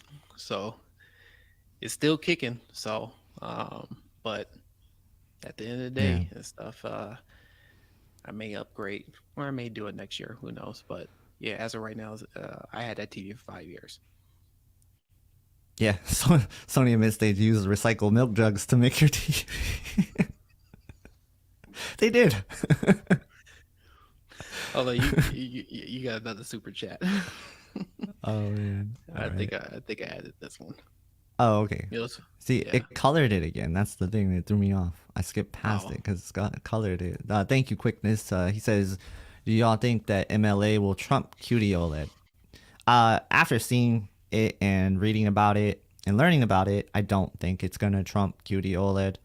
I think what you're going to see is the LG G3 using the MLA technology in it.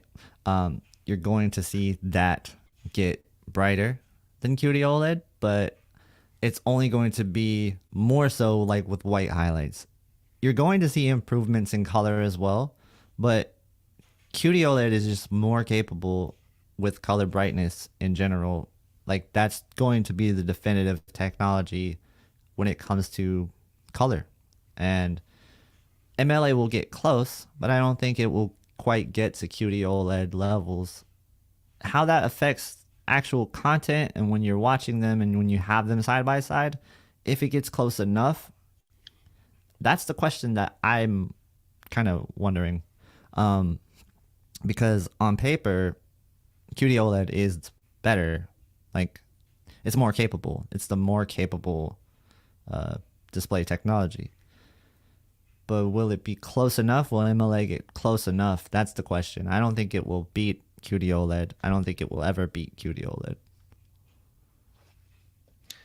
Yeah, we just have to wait and see about that. So, Yeah, there's some and questions. that said, that said, like LG definitely makes really good TVs and they make really good software.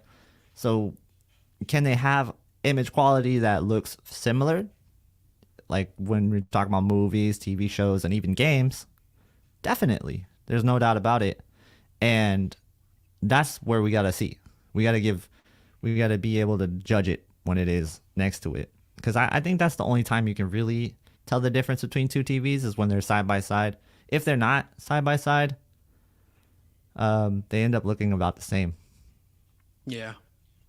Like it's hard to tell the difference sometimes. Yep. So Yep. Yeah, unless you do something like what I'm doing right now, it's like you're not gonna really tell the difference. yeah. There were some questions about Sony X95L and then X93L. Let me see if I can find that one. And I agree with Classy here. I don't think there's going to be like a huge victory in any direction.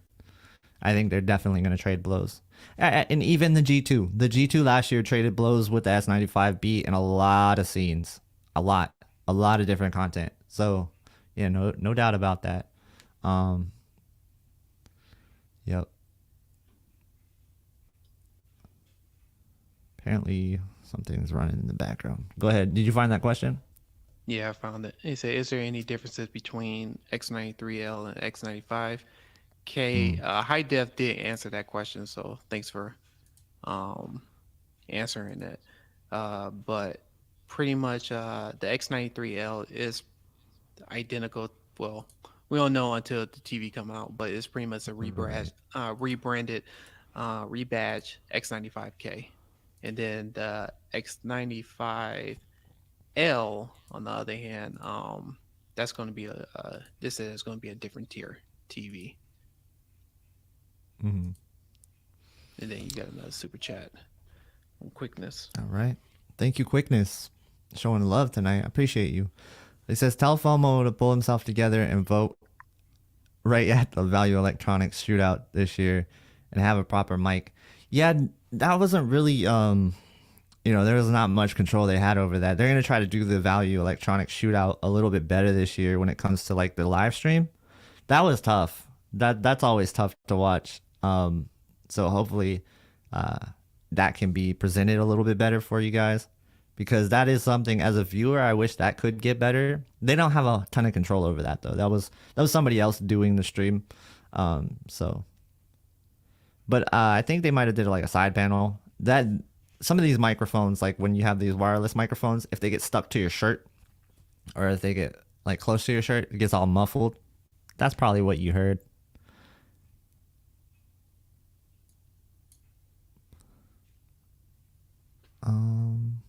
Let's see. You were gonna pull something else up? No, that Max? was no, that was pretty much it. I think there was another question. Okay. No, I didn't see any questions. Okay. Yeah. Micro LED has multiple issues still. Yeah, it's expensive. Yeah, it's That's the expensive. biggest issue. Yeah, it's way overpriced. Well, I wouldn't That's say the it's way biggest overpriced, issue. but Like, yeah, you want to it's buy one is just $150,000.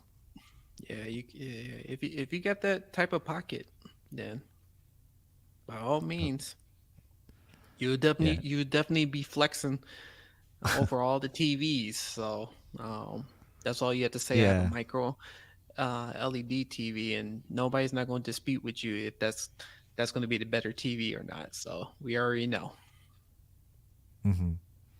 Yeah, so here we got the 77-inch, and I did I make my prediction on this? I can't even remember. But I think I say No, you didn't it's say going to be anything. $6,000. All right. I know that's going to All make right. some people a little bit skeptical of that. So here's my reasoning KG for the $6,000.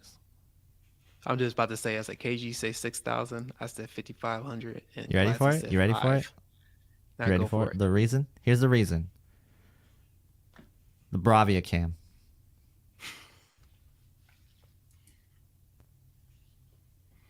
That's why. Take it to the bank, $6,000. Bravia Cam. And then Richard Wagner with the super chat, he says, just because y'all are very helpful. Hey, man, we always want to help. So anytime you have questions, feel free to just ask them, put a comment. I try to read all my comments. It's tough, though. It does get pretty tough, but I've been getting a little bit better at seeing some. What I do is I sort by question. So if you really want your comment read on the channel, put a question mark on it. Like, because then you'll be in the filter more likely. Because there's a lot of comments where people are just like arguing or just saying some random things, or maybe it's spam. And sometimes everything gets lost in the shuffle with that. So questions are the best way to go if you ever have any. And we try to get to everybody. And we're going to do open Q&A in just a second too. But yeah, thank you for showing the love there, Richard. And then 65-inch. What do you think on the 65-inch? It was $34.99 last year. Wait, no. No, it was 4,000. No, it was 4,000. Yeah, it was 4,000 last year. Okay. And then the 55 was what, 3,000? Was it? Yeah, it was 3,000 for the 55-inch. I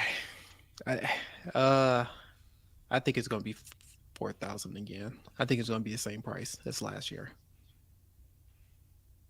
All right, 4,000. Same thing for the 55-inch. I don't know. I don't know why Sony. I think 4,000. I think it will stay 4,000 for this. The reason why I think the 77-inch is going up, yeah, and this is why, because it never had a set price.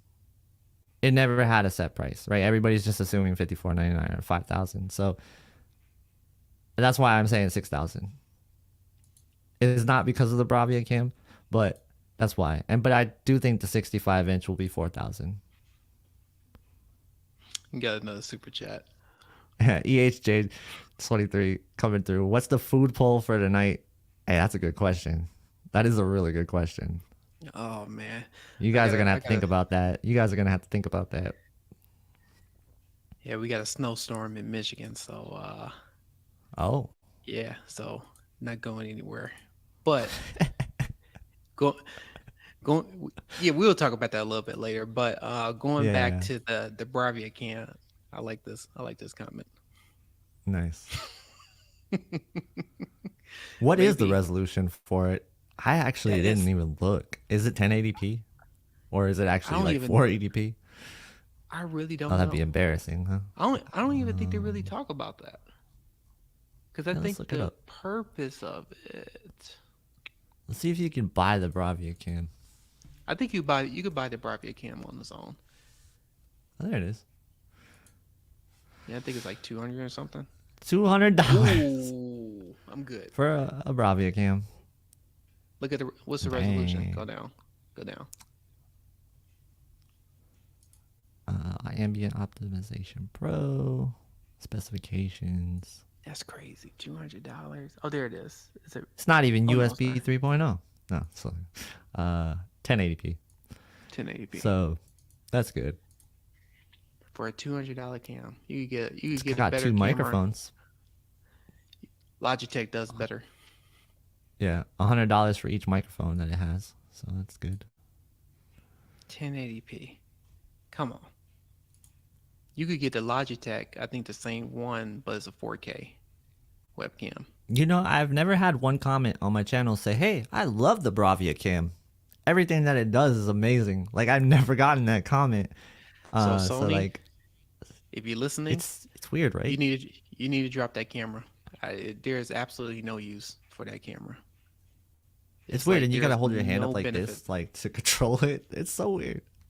Yeah, I mean, even the voice commands. I mean, you could just say. I mean, you had that feature for forever. You could just say, Google. I'm not gonna say it right now, but just say the name, and it does everything for you and stuff. I don't know. I think it's just gimmicky, in my opinion. Okay, this part's kind of okay. I think like the auto power saving. This will get a lot of people who's nervous about burn-in, to maybe install the camera, because once you walk away, it'll automatically dim when you're not in front of the camera. Look, so in the proximity alert. Yeah, that's the only thing, because I have kids and stuff. That's the only thing I think is useful. But other than that, it's just Come If you on. want to scare your kids, then yeah. Yeah, I do sometimes. Like be too close and then never pay attention and stuff. And I would like to see something like that. But I mean, that's. But I mean, $200. Yeah. Come on, Yeah. that's crazy. Hey. Yeah, and then the privacy. I don't know. It's just like the whole privacy. I don't want a camera looking at me, and I don't. That's a whole nother discussion on its own. So Hey, maybe you could sell this on eBay for like 150 bucks. Recoup some of your get some. That's like getting cash back on your credit card, but you just sell your camera for 150 bucks on eBay. I just thought about it. That's a hack right there. You just didn't even think about that. You just left it in the box and it's collecting dust. You could have sold it on eBay. SD, MySpace. You really going back on this one, man. All right, you got a super chat. You need to throw that up there All right. from Samuel. Thank you, Samuel, for the super chat. He says, "Where the heck is the 65-inch S95C? Samsung." Yeah, I don't know, man. We are hearing, and this could be the S90C, late March. So probably around when you see like the C3 and everything start to kind of pour out. I think you'll see most of the TVs late March this year. The only TVs I think you'll see launching like next week is gonna be the QN90C for sure. QN85C, QN900C, QN800C. They're already shipping in most places. Um, that's about it. And then after that, you got the G3 coming, but Amazon said April on that one. So I don't know if they pushed it back or Amazon's wrong. Sometimes Amazon's late, sometimes they're early. Who knows? But that was one that kind of stuck out to me was why did it say April? Because I heard like the 14th they were gonna start shipping out. Um, Yeah, that is kind so of crazy. S95C 65-inch, I would say late March is when I would Yeah, expect it. I think it's probably gonna come out around the same time when LG start rolling out their TVs and stuff. Hmm. So I mean, they Yeah, was really pushing the 77-inch just because everybody's been asking for bigger screens. For the longest, well, I was asking for bigger screens for the longest time. So apparently they must have heard me and other people about the bigger sizes. So Samsung, I will say it again, please come out with a bigger screen TV than a 77-inch. Come out with it like an 83, 85, 88-inch. You hear that, Samsung? So yeah. please. Classy said it's eight. They're saying it's $89 on eBay, and then Classy said you'll get $50 minus the 13% in fees and shipping costs. Congratulations, you got a free fast food lunch. Yeah, it's true. Yeah, that's. Oh, Classy said no 83. Do 80. Yeah, so if they do a bigger size TV, yeah, I said it's the KG and stuff. I may jump shipping do the QD-OLED route and stuff. So Mhm. if they come out with a 85 or 88-inch or something like that, and that is reasonable in price, I will say that if it's reasonable in price, then yeah. Yeah,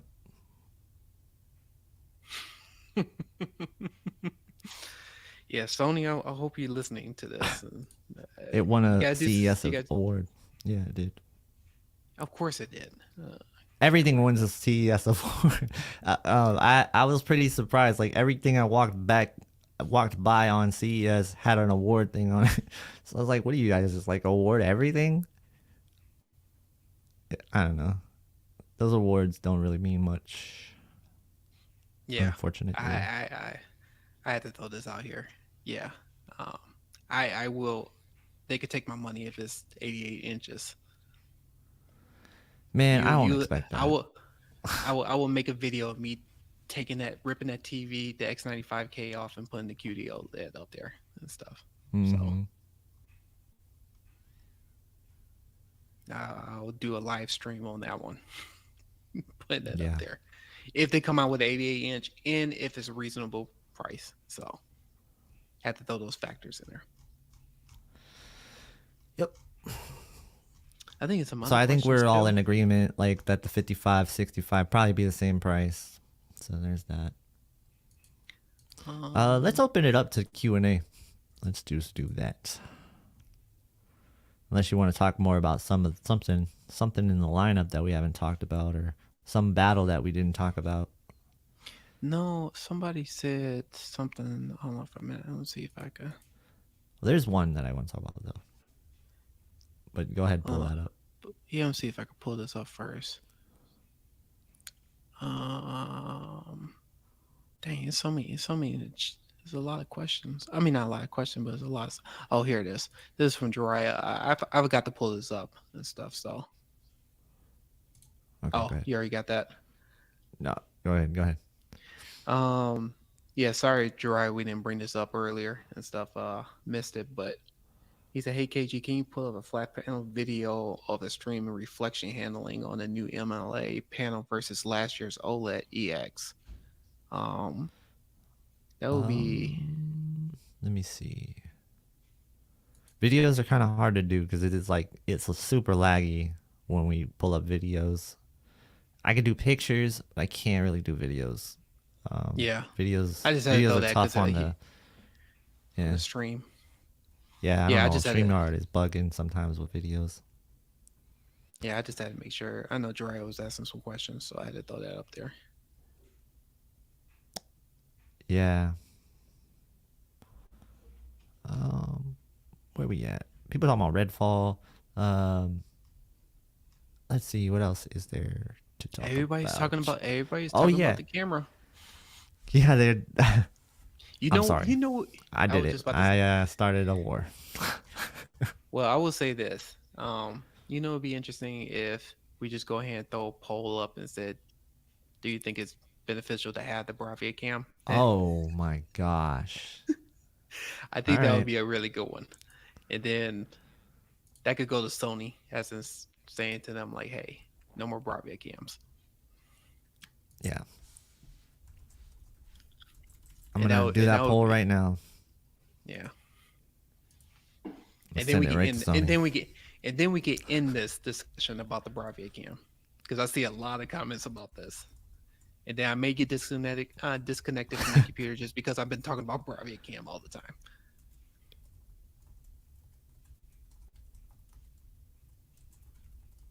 Oh yeah, you putting it up there, yeah.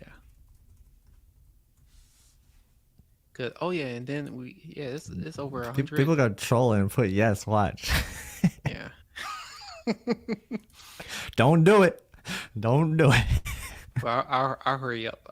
This is going to Sony. So unless you want your Bravia cams in the future, Or if you do want the Bravia cam, then you know. yeah. you're If you paying do, that then Sony put tax. yes.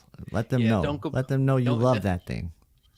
And don't complain about that Sony tax if they add that Bravia cam, because KG is saying True. $6,000. So yeah. So if you get that $6,000 price and you put yes on that Bravia cam, you know why. You know why. I wonder if you could use it as an indoor security cam. That would be a useful feature. They're not going to implement it. But at least if somebody tries to steal your TV, it'll tell you to back away.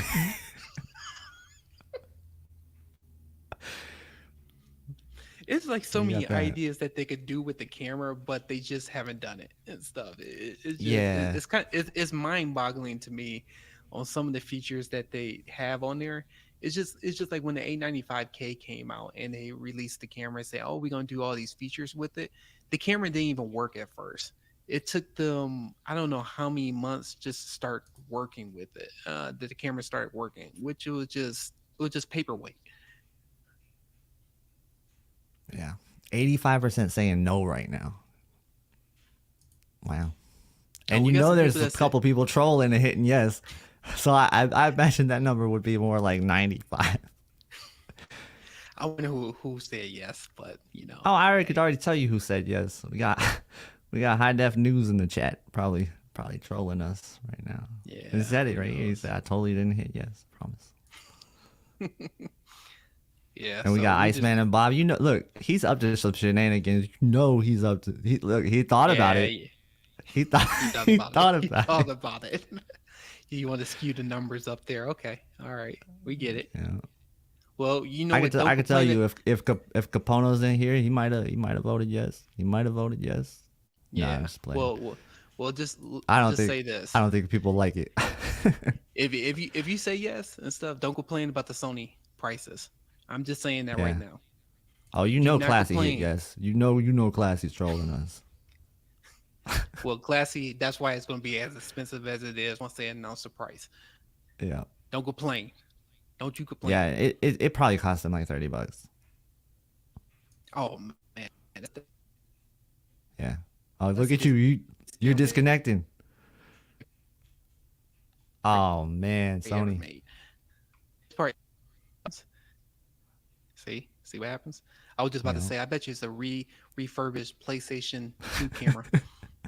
Yeah, it's a PlayStation Move camera. You remember those? Oh Yeah, man. I had that camera. Yeah. That's why I think it's a refurbished. They probably said we got these abundance of PlayStation 2 cameras, so we gotta use it somehow. And it said, well, why don't we use it for our Bravia TVs? Oh, that's a great idea. We only had Let's do 34 it. people vote on the poll, but we got Oh, 154 watching. come on. You got 100. You have 154 people, and we only got 34 votes. Come on. When we do the food poll, I bet you there's They gonna be must more love that. votes. There's gonna be more votes when we do the food Oh poll. yeah. People just love that Bravia cam. It's from DK Oldies, so you know it's refurbished. Nice. All right. Okay. Let's talk about something else. Yeah, we've been talking Yeah. about Bravia cams for an hour. Let's go ahead and let's open up the questions. Let's open up the questions. Let me see. Is there Before we go to questions, though, I guess I want to talk to a little bit about one of the price wars and one of the battles that we're gonna see this year. One of my favorite battles every year is the flagship. Well, not okay. I guess we can't even call it flagship no more. We can just call it. We'll say the QN90C versus the C3. I really like the C series versus the 90 series. I think that's one of the closest battles every year, and that's fun to watch. And for me, they always trade blows back and forth, and they always do one thing better than the other. And it's a premium example of what to expect with OLED technology versus LCD technology.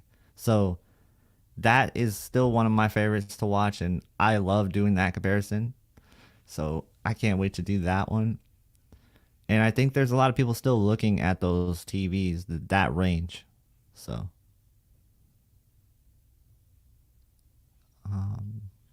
you got and the another super chat? EHJ coming in with, instead of the camera, add more gaming features. Hey, yeah, for sure. They added a lot this year. I gotta give them that. Kind of weird that they don't have an FPS counter on their Yeah, game it is bar. kind of weird. It's kind of Yeah. weird. Yeah, I feel like that's one of the biggest reasons people like it, and they just totally missed that fact. Wasn't there a picture where it did show it shows HDMI 3 eARC, but then I did see 60 frames per second on one of Oh, the did you? screenshots. Okay. It was below the game menu. I don't know if anybody caught Oh, that. I think that was just like the 60 hertz. I think that's just like what it was running at. Like I don't think it's gonna Yeah. fluctuate. I don't think it's gonna change Yeah. Okay. like a FPS counter would. But maybe it will. I don't know. Yeah. Because I did see that, and so that's why I was kind of like thinking like, no, yeah. So I don't know why they didn't put that on there. I don't know. I think it would be really cool if they added kind of like how they have the crosshair. If they added like an FPS counter toggle, like Fraps. You know how like Fraps has like the little yellow FPS counter. If anybody's ever used one of those frame recording softwares, that would be cool if they had that on the TVs. Like you could just toggle it. Like you could toggle the crosshairs on the TVs. That'd be nice. I've been asking we for that do. for years. We do got some Q&A questions. Yeah, let's hey, any question you see that you want to grab, go ahead and grab it. So the question is, what's the difference between the QN90B and the QN90C? So good question. So since the announcement with the QN95C, uh, Samsung is saying that there's going to be more zones on the QN90C, Hmm. but The 95C is going to be better. yeah, the 95C is going to be better. So I don't know how much of a difference it's going to be from the 90B. I think it's going to be rebadged just like how it was from last year. It's going to have the same exact zone count, but I could be wrong on that. Yeah. But um, that's the only thing I think is going to happen. I think it's going to be the same exact TV. Yeah. I don't know what your. I mean, you was at CES, so you could but you had to go off They, of what's. so at CES, I saw both. I didn't notice a huge difference there, but I was also under the impression there was no difference other than like the refresh rate was capable of doing 144 hertz gaming on the S95C. That's what I was told the only difference was. Now that I know the difference, I still can't even think about if I seen a difference because it looked the same to me from what people are saying about it. The S95C is going to be more powerful. I thought the S90C was really impressive, and I did focus on this one a lot when I was at CES. So I do think there is an improvement over the QN90B for like the dimming zones, and when they're showing the demos, I like to call them OLED demos. Pretty much, it's basically what you would showcase on an OLED. So just picture like a black background with like, you know, light things coming on the screen. So kind of like you had in the background there with the swinging pendulums and stuff. Those kind of demos, those are going to look better on the QN90C than on the QN90B this year because they added more dimming zones and they've improved the dimming algorithm.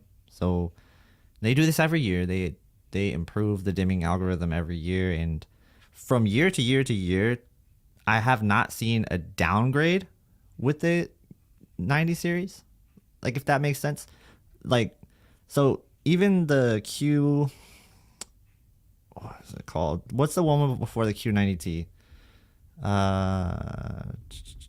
That I'm not. I don't remember that one. Somebody in chat. But the TV before the QN98. Sorry, before the Q90T, that TV had a lot of dimming zones. It had a ton of dimming zones actually, and it went and downgraded the dimming zones with the Q90T. But the blooming control actually got better with the Q90T, and the algorithm got better for the dimming algorithm. So everything just felt tighter on the Q90T, and then the next year, the QN90A, that was even tighter. And then from there, it got even better. So you think the Q90R was better? I do not think so. The Q90R had so many issues with game mode that I could tell a difference. I could tell a huge difference. The Q90T was better for game mode specifically. That stuck out. You would see a ton of blooming with the 90R. So I don't know if they fixed that like in a future update or something, but when I saw them side by side, the Q90T was far and away the better TV. The QN90B last year looked like an improvement, but Classy said that took a step back with the firmware. He said it blooms more, which is unfortunate because when we saw it, like when it first was released, that was an upgrade over the QN90A. And the QN90A was an upgrade over the Q90T. So I do think like each year they improve. Firmware though, that can take steps back. That can take big steps back. So yeah. That's the biggest thing. The Q90R was good though. I will say that. It was good. And I think the Q90T in-game mode was better. You're probably right, in regular content, the Q90R probably still had the edge, but it was still pretty close. And they dropped a lot of dimming zones. They dropped a lot of dimming zones and they tightened it up. And I feel like the Q90T got a really bad rep that year. I feel like people really didn't give it a fair shake in the beginning, and whenever they saw blooming on like the OLED demos, they automatically just killed it. But that was such an improvement to me.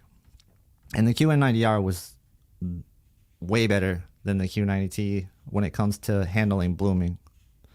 And brightness, though, overall kind of stayed the same, though. Like the Q90T was bright, and then the QN98 was still bright.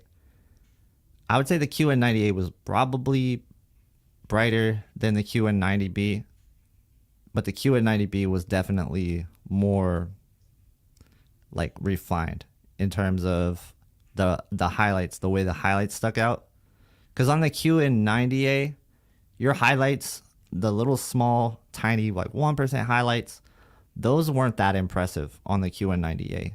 On the QN90B, however, when I saw it, those were impressive. So that is the little improvements that they make with the dimming algorithms from year to year.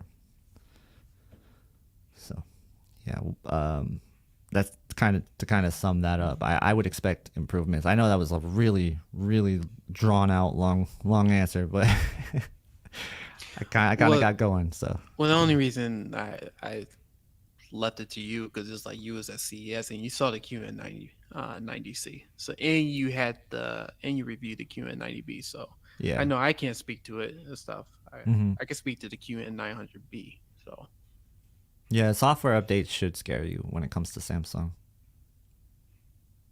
yeah, it's yeah, I currently have the S95C offline, so it's yeah, it is kind of scary. Yeah, I want to hit this question. I'll go ahead. But let's see. Yeah, here we go. Off topic, but why do you think Samsung put mini ports on their G8 OLED? So he's talking about the mini display port and then the mini HDMI port. I have no clue. I think this is the stupidest thing. Yeah, that was stupid. I don't like it at all. Yeah, I don't like it at all because I had to go out and find an HDMI 2.1 capable mini HDMI. And they didn't even provide the cords. Come on, that Samsung. they did. They provided the mini display port to regular display port, but they didn't even have any HDMI to like mini HDMI, and that was annoying. I had to go out and do that. So Samsung, you charging $1,500 for a monitor. I called them out on this. Yeah. You can't even provide a mini HDMI cord. Come on. Yep. That was really annoying. I do gotta laugh at this. You know what? You might be right because I may put this online just to see if it fixes my receiver issue, and it may just blow up. So who knows? Yeah, I think somebody was saying in the chat earlier there's no updates for it yet. I'm still not putting it online right now. Once I finish my comparison video, then I'll put it online to see if it fixes the issue and stuff. So yeah. Classy says the QN90B isn't bad, but blooming is quite visible now. Yeah, it's really weird, man. I swear, when I saw the QN90B, I was like, this might be OLED. And I don't mean that as in like when it comes to that kind of stuff when you see it on there, but I was like, it's bridging the gap enough with those kind of scenes that it has the extra brightness and the punch that I think I could recommend it over OLED. That's what I was thinking when I saw the QN90B. But after hearing what it went through, I can't even say stuff about the QN90B anymore. It's just like, I don't even know what to tell people. Beware of firmware updates. It's the same thing with the S95B, man. Like, I didn't have a problem with the S95B until 1420. 1304 was good. I think the biggest issue is that when we first get the TV, it's a different TV towards the end, and that's where I think the problem. that's the biggest problem, And so it's kind of like when we review TVs, they going off of our reviews because it's our first impression when we first got them. And it's like now you had this TV throughout the whole entire year, or people just buying last year's TVs, and it's a totally different TV, which I could see why people are so upset with Yeah. Samsung about that. Yeah, it's totally different.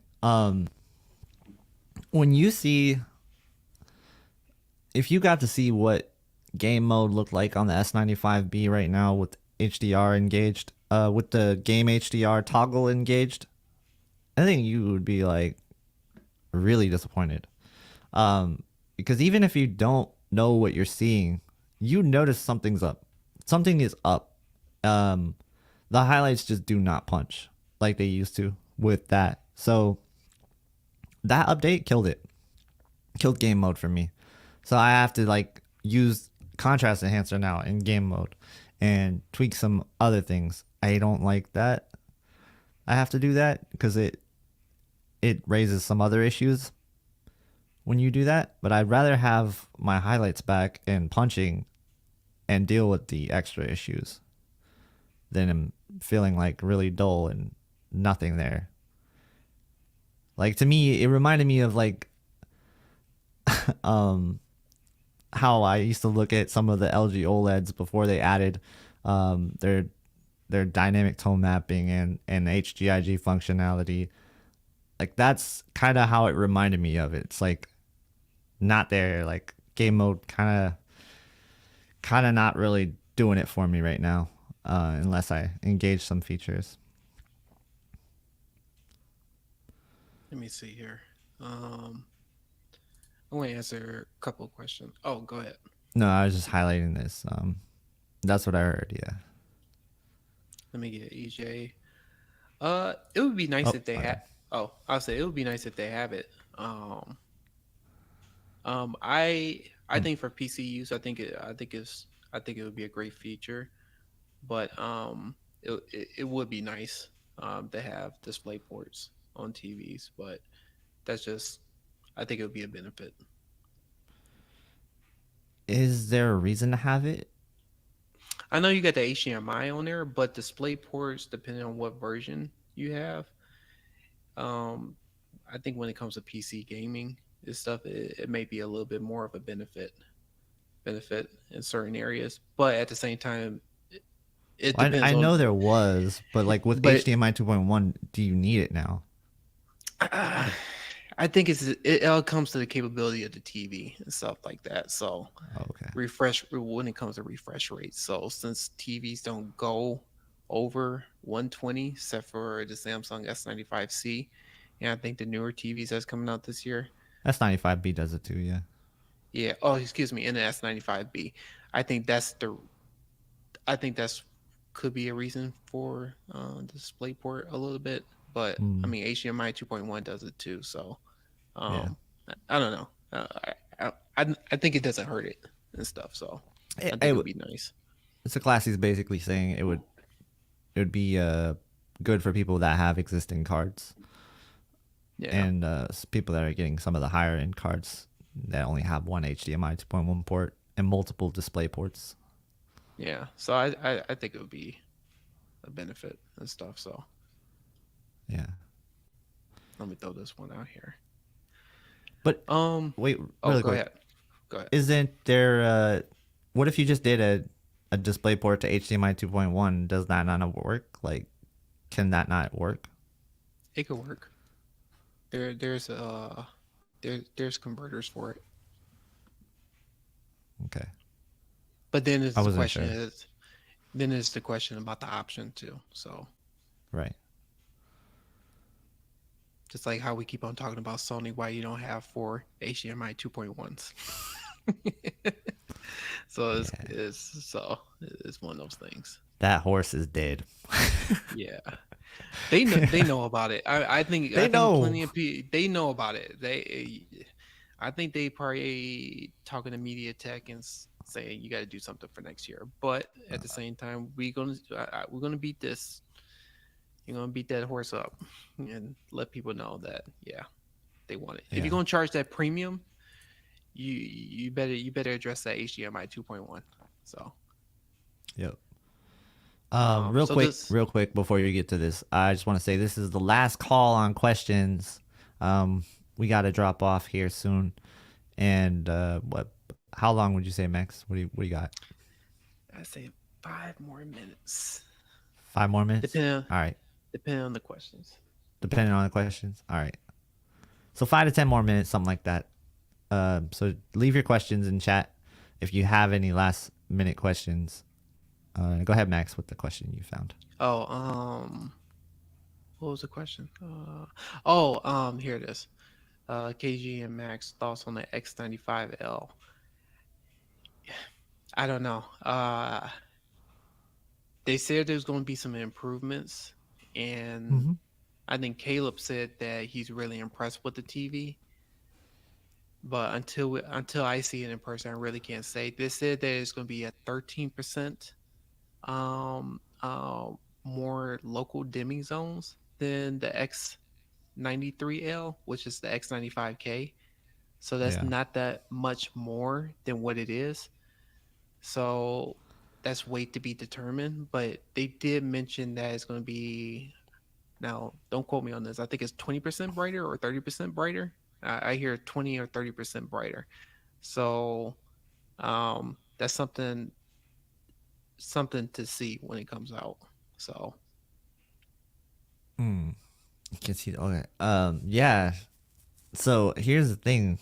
I think that I like the X95L, but I feel like they really, really dropped the ball by not having it have the Pentonic chip in it. I mean, you're going to have a premium TV like this, a premium 4K TV like this. It's going to be your mini LED, top of the line. Why not have the Pentonic in there? You know? That's my biggest issue with the 95L. I kind of wish it had that chip, because now we're talking about the same issues, and to convince somebody to buy 85-inch 4K flagship and it doesn't have the latest features that they might want, that's tough, right? It's a tough sell. So yeah, and then the price too. That's going to be the question, because you have the X93L, which is pretty much a repackaged or rebadged X95K. It's the question, what is going to be Sony pricing on that? So I'll take a guess on the X95L. I think it's going to be probably 5,500 for that TV. Just like how the X95K came out with 85-inch was 5,500. I think it's going to be the same price, and I think the X93L is probably going to be like 4,500, or maybe around that realm. yeah, I agree. I think you might be pretty close to that ballpark. And then Scott was saying, do you know when the new Hisense and TCL models come out this year? So TCL is going to be coming out a little bit sooner this year. I'm not sure which models they're going to be releasing sooner, but you can expect those in spring. So that's what the time frame I was getting. And spring could be anywhere from like April to June. So I would say those will come a little bit sooner. Hisense is in the summers. Hisense is definitely July, August, that kind of time frame. So August more likely for Hisense. Late July. And then Dylan, thank you for the super chat. He says Sony needs a Connect option at their high-end prices. Also need 2.1 ports. LG even has M3 with wireless One Connect box this year, but no, we get a camera. Yeah, the M3 was cool. I thought the M3 was really cool to see. So it would have been nice if they had a One Connect box. I agree with that. Like, you have the S95C feels more premium than the A95L. It does. It really does. It's because you have like that One Connect box. And Sony, you have a camera. So I think you should change his thumbnail to the Bravia cam. Yeah, that's the argument we have. Like, you got the One Connect box. which is really, really nice if you're going to mount your TV. It's one wire, and it's really slim. It's like see-through, right? Yeah, it's like pretty much see through if you have it on the wall. I love the One Connect box. I think that's really cool and It's a great idea because underrated. yeah, because it solves a lot of, it has a lot more value just because that if you plan on wall mounting it, and I think they had like different cords where you could get it certified where you could put it behind the wall, but you only have one cord, and most of your HDMI inputs is in this box. You could just have it hidden within your TV stand, and you could just put your HDMI cords, and you don't have to go through the hassle and stuff. So that's where you see the benefit. When it comes to the Bravia cam, it's not a lot of benefits to that, and it's I don't know who came up with that idea, but yeah, I'm probably gonna get an email from Sony saying, "Hey, ease off on the Bravia cam stuff, please." Well, I could talk about Sony as much as I want because no, I can too. I'm just saying, like, I wouldn't be surprised. I have their TVs, so I have every right to talk about Sony. Do something about the HDMI signal format. Do something about their inputs, their HDMI 2.1. I could talk about them because I have their products. So yeah, if I didn't have their products, then I could see them saying something about it. So, but no, I will talk about them because I own their TVs. So, but the Bravia cam, this is the last thing I want to talk about. That wasn't a good idea. They need to bring out products or features that brings value to customers. What Samsung did with the One Connect box, that's a lot of value added because a lot of people don't want to have a lot of cords dangling from their wall if they can't afford to get the wires, hidden and stuff. You just have that one cord and stuff. Yeah. That's a benefit. That's a real benefit to that. No, that's definitely true. Yep. All right, let's just hit a couple more. Man, I feel bad for the Bravia cam sometimes. It's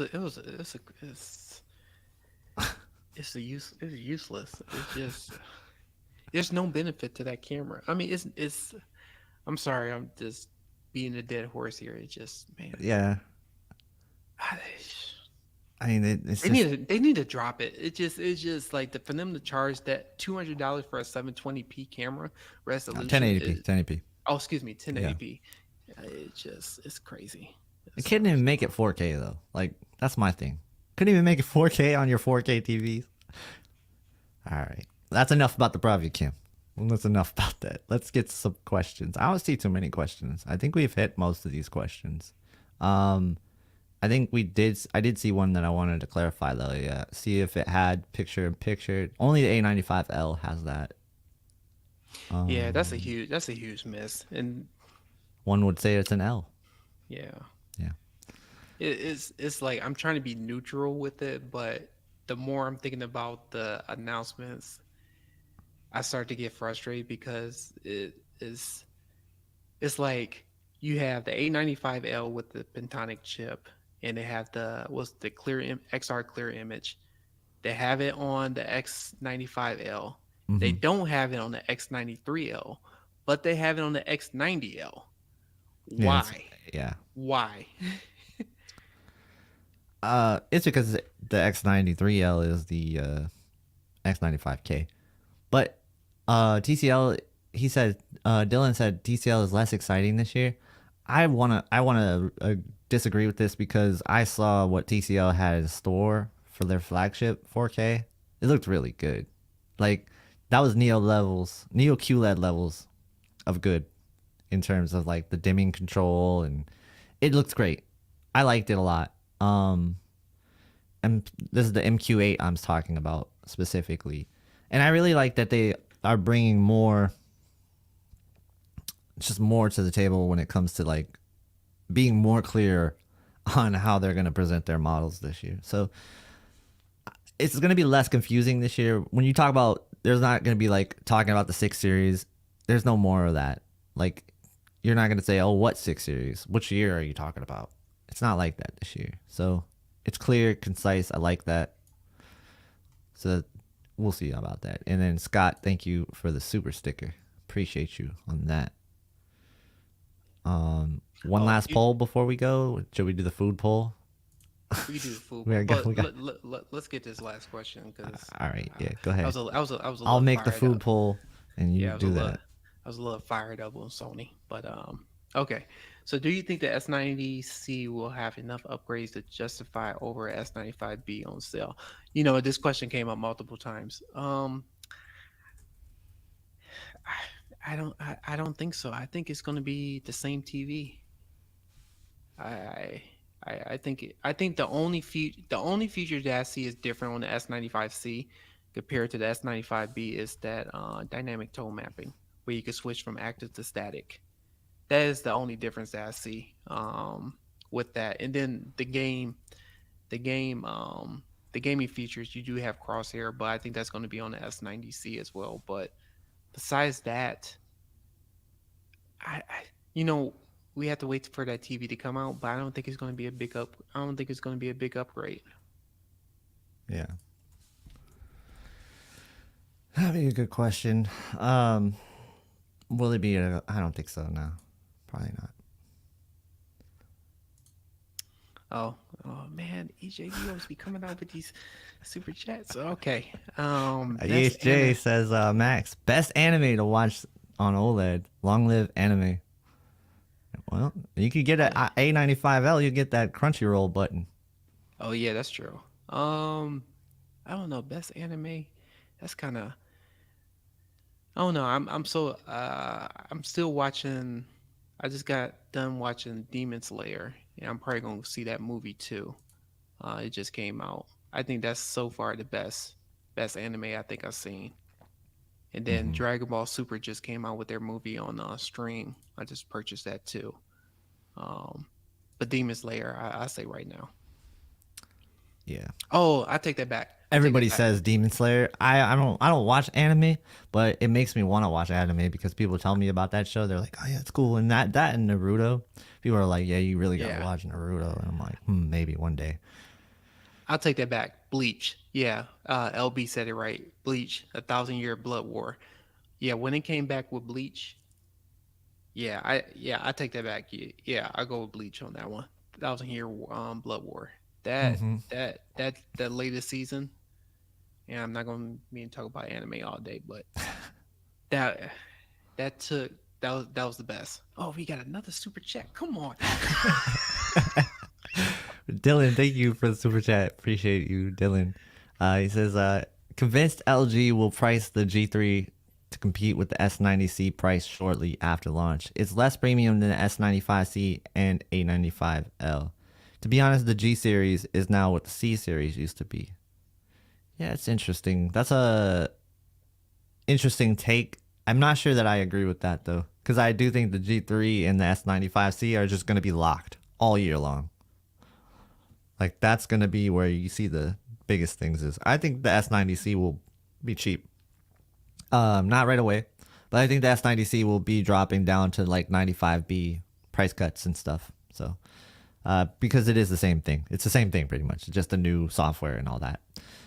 So I would expect the 90C to be dropping faster and more frequently, and then the S95C is going to be dropping with the G3 more so. A95L, I feel like that's just going to be pricey. I just feel like it. Like, it's Sony. Yeah. I hate that that's the justification. Like, oh, it's Sony. But, yeah, that's the justification. You got any other thoughts on that, Max? It's Sony. Yeah.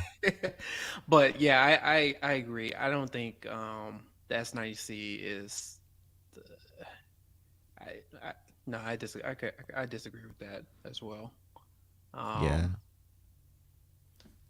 Here's the thing about that, Dylan. I understand that point you're trying to make on that, but the other thing that you have to remember about LG is they actually take real big pride in this G series. This is their baby, and everything that they include with it, they count as a premium feature. So the 5-year panel warranty, the 5-year, they really put a lot of stock into that.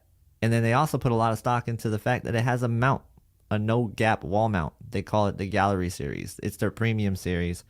And then that's why I think the S95C exists, because it's the more premium series. That's why they did the One Connect box, so that people will look at the S95C and say, that actually makes more sense than the G3 to put on my wall because I have a One Connect box. So I think that's where the marketing is on that one. And then we got a poll up, if you guys don't know, about the best delivery pizza. Max, you got to chime in on this before we end the poll. Oh, yeah. I just thought about this. Let me see here. So I don't agree with Papa John's. I don't agree with Pizza Hut. I don't agree with Domino's. I don't know. I'm from Michigan, and we have all three, but I think we got some local pizza joints here that are doesn't count. way I'm better. talking about like your run of the mill delivery pizza, fast food delivery. Just call it fast food pizza, I guess.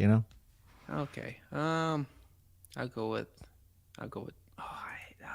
Domino's. I don't like Domino's, but Domino's, I guess. Domino's, Yeah. huh? I don't like Domino's either. They kind of fell off, in my opinion. I don't like Pizza Hut either, and Papa John's. I don't know. It's like the worst of the worst. Those Yeah. three. Pizza Hut is Little actually Caesar's worse.